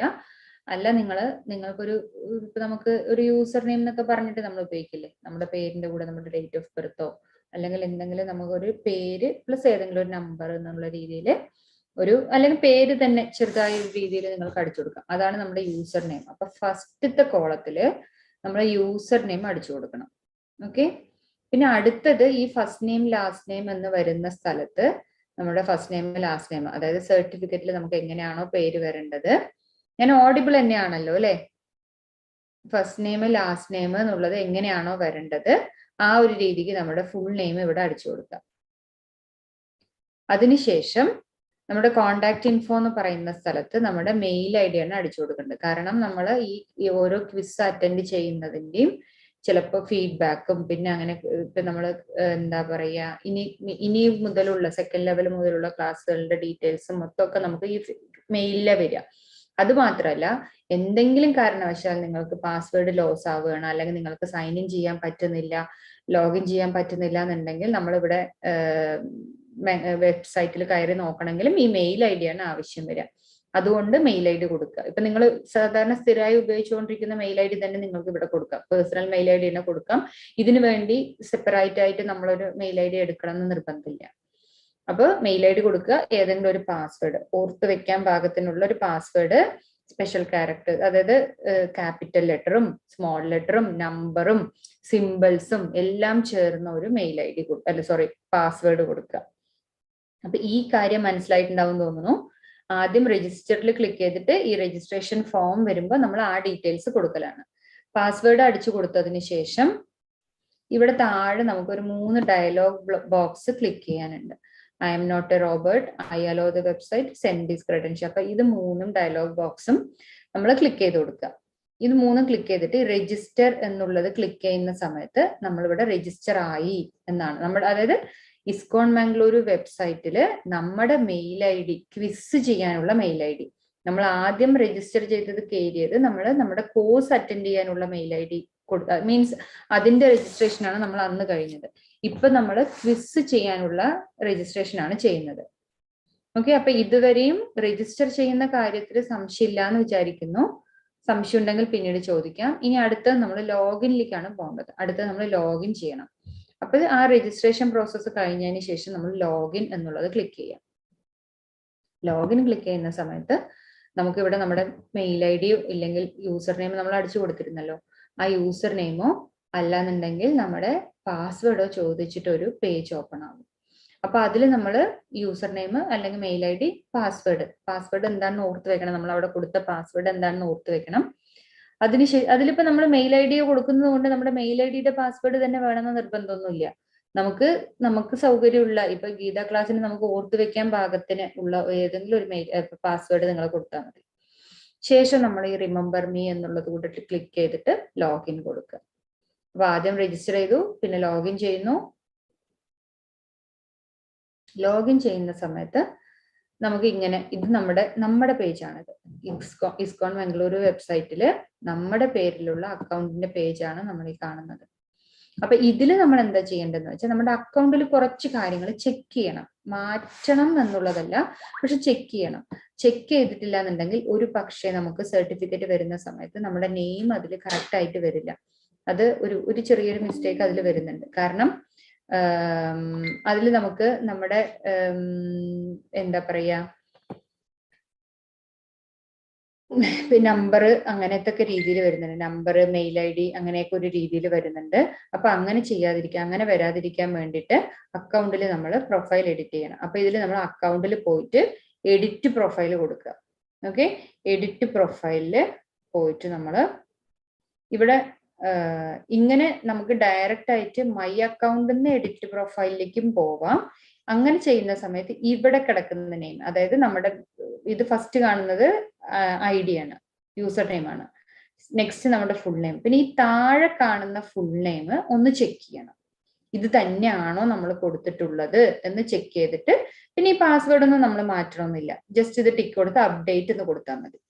അല്ല എന്നുണ്ടെങ്കിൽ ഈ മൈ അക്കൗണ്ടിൽ തന്നെ നമുക്ക് എഡിറ്റ് പ്രൊഫൈലിന് ഇവിടെ ഒരു ഇതുണ്ട്. അപ്പൊ ഇത് കൊടുക്കുന്ന സമയത്ത് നമുക്ക് ഇതേപോലെ തന്നെയാണ്, സെയിം പ്രോസസ് തന്നെയാണ്. ഈ അക്കൗണ്ട് ഡീറ്റെയിൽസിൽ പോവുക, ഇല്ലെങ്കിൽ ഈ അക്കൗണ്ട് ഡീറ്റെയിൽസിൽ പോവുക, ഏതിൽ പോയാലും ഒന്ന് തന്നെയാണ്. അക്കൗണ്ട് ഡീറ്റെയിൽസിൽ പോയിട്ട് നമ്മുടെ ഇവിടെ കിടക്കുന്ന ഡിസ്പ്ലേ നെയിം എന്നുള്ളത് മാറ്റണം. ഈ ഡിസ്പ്ലേ, ഇപ്പോൾ ഞാനൊരു എക്സാമ്പിൾ കാണിച്ചു തരാം. ഡിസ്പ്ലേ നെയിം നമ്മൾ മാറ്റിയില്ല, ഒന്നും അടിച്ചു കൊടുക്കാതിരുന്നു എന്ന് വെച്ചാൽ ചിലപ്പോൾ നമ്മുടെ പേര് സർട്ടിഫിക്കറ്റിൽ തെറ്റായി വരും. ഓക്കെ, അപ്പൊ അതുകൊണ്ട് ഈ ഡിസ്പ്ലേ നെയിം കറക്റ്റായി അടിച്ചു കൊടുക്കുക തന്നെ വേണം. എന്നിട്ട് വീണ്ടും നമ്മളിവിടെ അപ്ഡേറ്റ് എന്നുള്ള, സേവ് ചേഞ്ചസ് എന്നുള്ള ഓപ്ഷൻ. അപ്പൊ ആ ഡിസ്പ്ലേ നെയിം നമ്മൾ മാറ്റുന്ന സമയത്ത് നമുക്ക് ഈ പാസ്വേഡ് ചേഞ്ച് ചെയ്യുക അങ്ങനത്തെ ഉള്ള പരിപാടികളൊന്നും വേണ്ട. ജസ്റ്റ് ഡിസ്പ്ലേ നെയിം മാറ്റി കൊടുത്താൽ മാത്രം മതി. ഓക്കെ, എന്നിട്ട് സേവ് ചേഞ്ചസ് കൊടുക്കുക. പിന്നെ നമ്മൾ ക്വിസ് ചെയ്യാനാണ് പോകുന്നത്. ക്വിസ് ചെയ്യാൻ പോകുന്ന സമയത്ത് നമ്മുടെ ഈ ഡീറ്റെയിൽസ് എല്ലാം കഴിഞ്ഞതിന് ശേഷം ഹോം പേജ് വേണമെങ്കിൽ ഹോം പേജ് ഓപ്പൺ ചെയ്യാം, അല്ലാന്നുണ്ടെങ്കിൽ ഓൾ കോഴ്സസ് എന്നുള്ള പേജ് ഓപ്പൺ ചെയ്യാം. കാരണം ഓൾ കോഴ്സസ് ചെയ്യുമ്പോൾ നമുക്ക് നമ്മുടെ എല്ലാ കോഴ്സും താഴെ കാണാം. ഇങ്ങനെ കാണുന്ന സമയത്ത് ഇപ്പോൾ മക്കൾ ആരെങ്കിലും ജോയിൻ ചെയ്തിട്ടുണ്ടെങ്കിൽ അവർക്ക് ഉള്ള ക്വിസ് ആണ് ഇവിടെ ഉള്ളത്. 6 to 10 ഇയേഴ്സിന്റെ ക്വിസ് ഉണ്ട്. അതിൽ 5 ലാംഗ്വേജേ ഉള്ളൂ. അതിൽ നമ്മുടെ മലയാളം ഉണ്ട്. പിന്നെ 11 to 16 ഇയേഴ്സിലും നമ്മുടെ മലയാളം ഉണ്ട്. നമുക്ക് ചെയ്യേണ്ടത്, അഡൾട്ട് ബാച്ചിന് ചെയ്യേണ്ടത് understand Gita in 18 days level 1. ഈ പിക്ചർ ഓർമ്മ വയ്ക്കുക. ഇതാണ് നമുക്ക് ഈ കാണുന്നതാണ് ഈ understand Gita in 18 days level 1 എന്നുള്ളതില് ഉള്ള മലയാളം എടുക്കണം നമ്മൾ. ഓക്കെ, അപ്പൊ അതിന് മേലെ നമുക്ക് ചിൽഡ്രൻസ് ബാച്ചിന്റെ ആണ്, അത് ചെയ്തിട്ട് കാര്യമില്ല.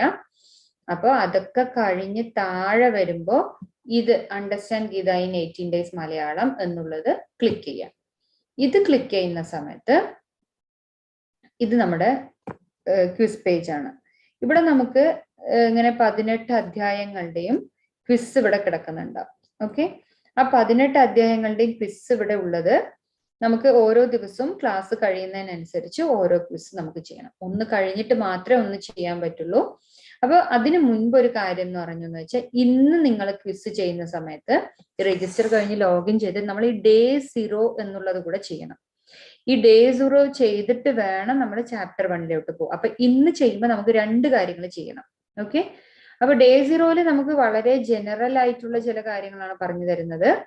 അതായത് ഇപ്പൊ നമ്മള് ക്ലാസ്സിൽ എങ്ങനെയാണ് നമ്മളുടെ കാര്യം, അതായത് മീൻസ് മര്യാദകളും നിബന്ധനകളും ഒക്കെ പാലിക്കേണ്ടത് എങ്ങനെയാണ് എന്നുള്ള കാര്യങ്ങളും, പിന്നെ ISKCON മംഗളൂരിന്റെ ഔദ്യോഗിക വെബ്സൈറ്റ് എന്താണ്, അതാണ് ഞാനിപ്പോ സൂം ചാറ്റിൽ അയച്ചിരിക്കുന്ന ലിങ്ക്.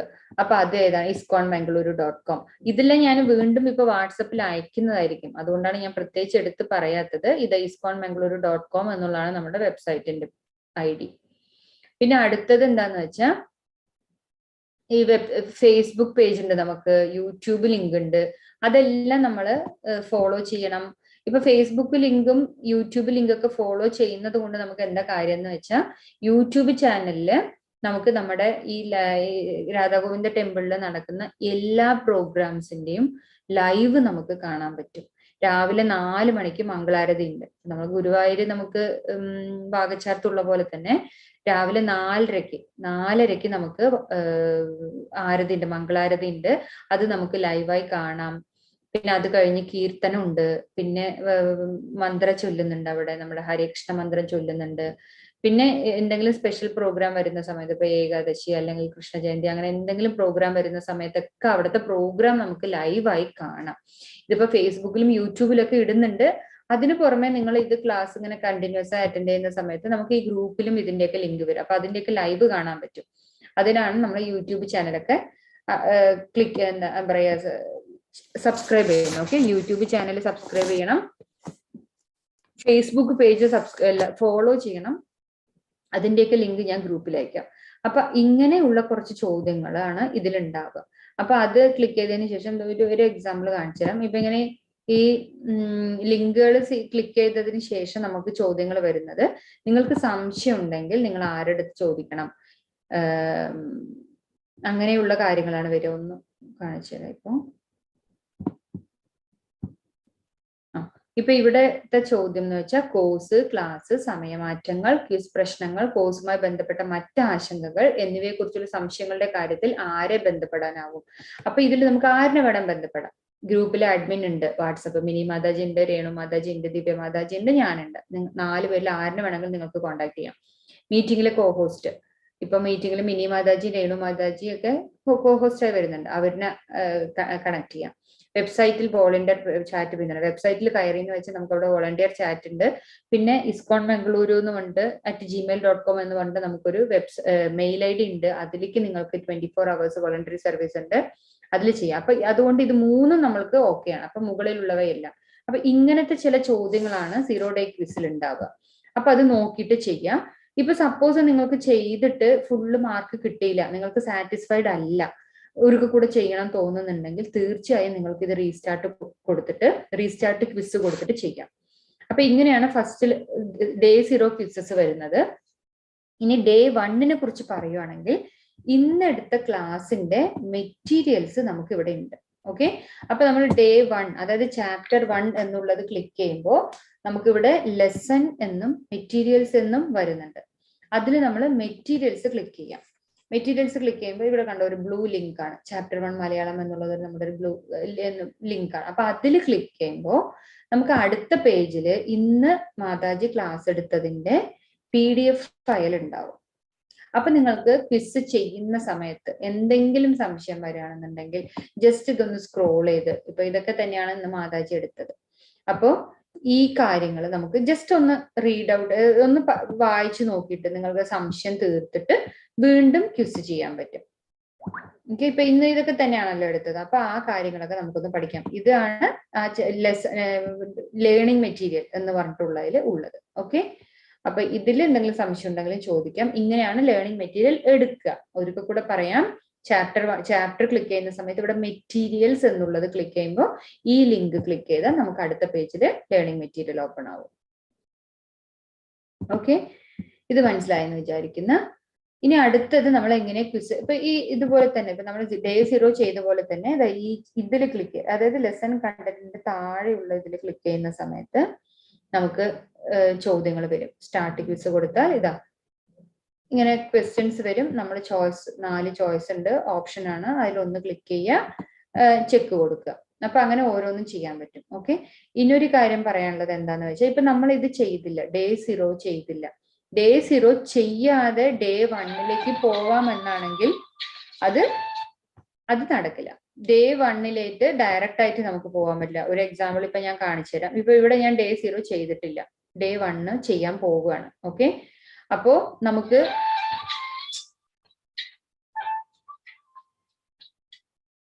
ഡേ 1 ചെയ്യാൻ പോകുന്ന സമയത്ത് ഇങ്ങനെ കാണണമെങ്കിൽ നിങ്ങൾ ടേക്ക് ദിസ് കോഴ്സ് കൊടുക്കണം കേട്ടോ. ഇതൊക്കെ എല്ലാ മാസവും വരുന്ന സംശയങ്ങളാണ്. അപ്പൊ ഡേ 0 കൊടുക്കുക. ഡേ 0 കൊടുത്തു നമുക്ക് ചെയ്യാൻ പറ്റും. ഡേ 1ലോട്ട് ഞാൻ പോവുകയാണെങ്കിൽ ഡേ 0 ചെയ്യാതെ ഡേ 1ലോട്ട് പോകാൻ പറ്റില്ല.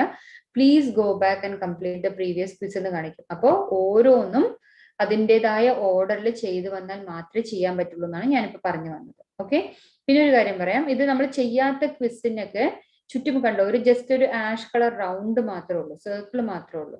പക്ഷെ ഇതേ സമയം നമ്മൾ ചെയ്ത് കഴിഞ്ഞ ക്വിസിന്, ഇപ്പൊ നമ്മൾ മലയാളം എടുത്ത് നോക്കുകയാണെന്നുണ്ടെങ്കിൽ ചെയ്ത് കഴിഞ്ഞ ക്വിസിന് നമുക്കിങ്ങനെ ഓറഞ്ച് കളറിൽ ഒരു ടിക്ക് വരും. അപ്പൊ അതിന്റെ അർത്ഥം അത് ചെയ്ത് കഴിഞ്ഞു എന്നാണ്.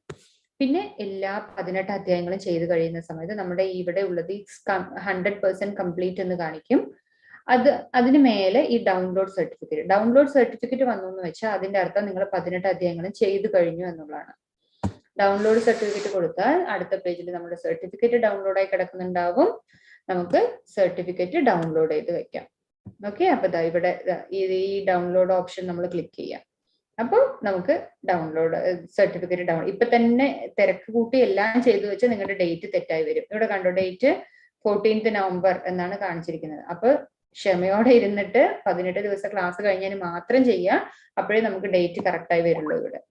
ഓക്കെ, അങ്ങനെ ക്വിസ് ചെയ്ത് സർട്ടിഫിക്കറ്റ് ഡൗൺലോഡ് ചെയ്തു. ഇങ്ങനെയാണ് ഇതിന്റെ കാര്യങ്ങൾ. രജിസ്റ്റർ, ലോഗിൻ, പ്രൊഫൈൽ എഡിറ്റ്, പിന്നെ നമ്മൾ പോയി ക്വിസ് ചെയ്യാം. ഇതിൽ എന്തെങ്കിലും സംശയം ഉണ്ടെങ്കിൽ ചോദിക്കാം. ഹരേ കൃഷ്ണ.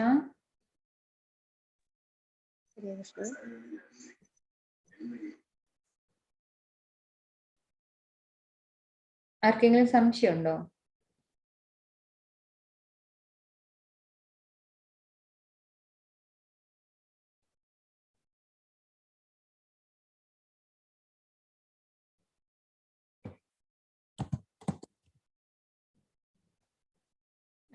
ഒരു കാര്യം കൂടെ കാണിച്ചു തരാം. ഇപ്പൊ നമ്മുടെ ഇസ്കോൺ മംഗളൂരിന്റെ യൂട്യൂബ് പേജ് ഞാൻ സബ്സ്ക്രൈബ് ചെയ്യാൻ പറഞ്ഞിട്ടുണ്ടായിരുന്നില്ലേ? അപ്പൊ നമ്മൾ യൂട്യൂബ് പേജ് സബ്സ്ക്രൈബ് ചെയ്യുകയാണെന്നുണ്ടെങ്കിൽ ഇത് നമ്മുടെ യൂട്യൂബ് പേജാണ്, യൂട്യൂബ് ചാനലാണ്. അപ്പൊ അതിൽ നമുക്ക് മലയാളം നിങ്ങൾ അറ്റൻഡ് ചെയ്യുന്നുണ്ട്, പക്ഷെ അതിന് പുറമെ ഇപ്പൊ നടക്കുന്ന ഏകദേശം എല്ലാ ക്ലാസ്സിന്റെയും ലൈവ് അവിടെ പോകുന്നുണ്ട്. ഇത് ബാച്ച് 31 ഇംഗ്ലീഷ് ആണെന്ന് തോന്നുന്നു. ഇംഗ്ലീഷിന്റെ ക്ലാസ്, ഹിന്ദിയുടെ ക്ലാസ്, അങ്ങനെ ഒരുപാട് ക്ലാസ്സസിന്റെ ലൈവ് നമുക്ക് അവിടെ പോയിക്കൊണ്ടിരിക്കുന്നുണ്ടാവും. പിന്നെ ശ്രീമദ് ഭാഗവതം ക്ലാസ് രാവിലെ നടക്കുന്നുണ്ട്, അതിന്റെ എല്ലാത്തിന്റെയും ലൈവ് അവിടെ പോയിക്കൊണ്ടിരിക്കുന്നുണ്ടാവും. ഓക്കെ, അപ്പൊ അതുകൊണ്ടാണ് ഇത് നമ്മൾ സബ്സ്ക്രൈബ് ചെയ്യാൻ പറയുന്നത്. പിന്നെ മാത്രല്ല ഈ പറഞ്ഞ പോലെ മംഗളാരതിന്റെ ഇപ്പൊ ഈ 8 PM ക്ലാസ് നമ്മൾ ഈ പോയിക്കൊണ്ടിരിക്കുന്ന ക്ലാസ്സിന്റെ ലൈവാണ് ഈ കാണുന്നത്. ഇത് നമ്മൾ ഒരു പക്ഷെ നിങ്ങൾക്ക് കറക്റ്റ് ടൈമിന് ക്ലാസ് അറ്റൻഡ് ചെയ്യാൻ പറ്റിയിട്ടില്ലെങ്കിൽ പോലും നിങ്ങൾക്ക് യൂട്യൂബിൽ കയറി കാണാം. പിന്നെ അതിന് പുറമെ ഞാൻ ഈ മംഗളാരതിന്റെ കാര്യം പറയുകയാണെങ്കിൽ ഡെയിലി ആരതി, രാധാഗോവിന്ദ ടെമ്പിൾ ആരതി, അപ്പൊ അതിൽ ഓരോന്നിലും പ്ലേലിസ്റ്റായി ആഡ് ചെയ്ത് വെച്ചത് കൊണ്ട് തന്നെ നമുക്ക് കറക്റ്റ് ആയിട്ട് നമുക്ക് എന്താണോ വേണ്ടത് എല്ലാം പ്ലേലിസ്റ്റായി ആഡ് ചെയ്ത് വെച്ചിട്ടുണ്ട്. ഷോർട്ട് ഭാഗവതം ക്ലാസ് രാവിലെ 6:45 നാമനിഷ്ഠ പ്രഭു എടുക്കുന്ന, 5:45 നാമനിഷ്ഠ പ്രഭു എടുക്കുന്ന ഒരു 15 മിനിറ്റിന്റെ ഭാഗവതം ക്ലാസ് ഉണ്ട്. അപ്പൊ അത് വേണമെങ്കിൽ അറ്റൻഡ് ചെയ്യാം. ഇപ്പൊ നമ്മൾ ഏതിനും ഇപ്പൊ ഇനിയുള്ളതിനെ നിങ്ങൾ രജിസ്റ്റർ ചെയ്യണമെന്നില്ല. അതായത് മീൻസ് ഇപ്പൊ ഫസ്റ്റ് ലെവലിൽ നിങ്ങൾ രജിസ്റ്റർ ചെയ്തു അടുത്ത ലെവലിലോട്ട് പോകുക എന്നല്ലാതെ ഇതിൽ കൂടുതൽ നമുക്ക് ഇസ്കോൺ മാംഗ്ലൂരിന്റെ എന്ത് കോഴ്സ് അറ്റൻഡ് ചെയ്യുകയാണെങ്കിൽ നമുക്ക് യൂട്യൂബിലൂടെ കാണാം. അതിനാണ് നമ്മൾ ഇത് അറ്റൻഡ് ചെയ്യാൻ പറയുന്നത്. അതിനു പുറമെ നമ്മുടെ മലയാളം ഭാഗവതം ക്ലാസ് ഡെയിലി രാവിലെ ഉണ്ട്, അതും ചെയ്യുകയാണെങ്കിൽ ചെയ്യാം. ഓക്കെ, അപ്പോൾ ഇനി ഇതിൽ എന്തെങ്കിലും സംശയം ഉണ്ടെങ്കിൽ ചോദിക്കാം. ഹരേ കൃഷ്ണ.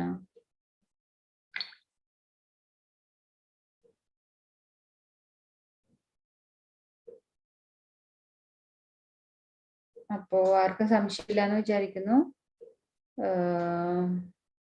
ഹരേ കൃഷ്ണ രേണു മാതാജി, അപ്പൊ നമുക്ക് ലീവ് ചെയ്താലോ? യെസ് മാതാജി. ഹരേ കൃഷ്ണ. ഹരേ കൃഷ്ണ. ഹരേ കൃഷ്ണ മിനി മാതാജി. മിനി മാതാജി ലെഫ്റ്റ് ആയി തോന്നുന്നു മാതാജി. ഹരേ കൃഷ്ണ. ഓക്കെ, അപ്പൊ മീറ്റിംഗ് എൻഡ് ചെയ്യട്ടെ മാതാജി?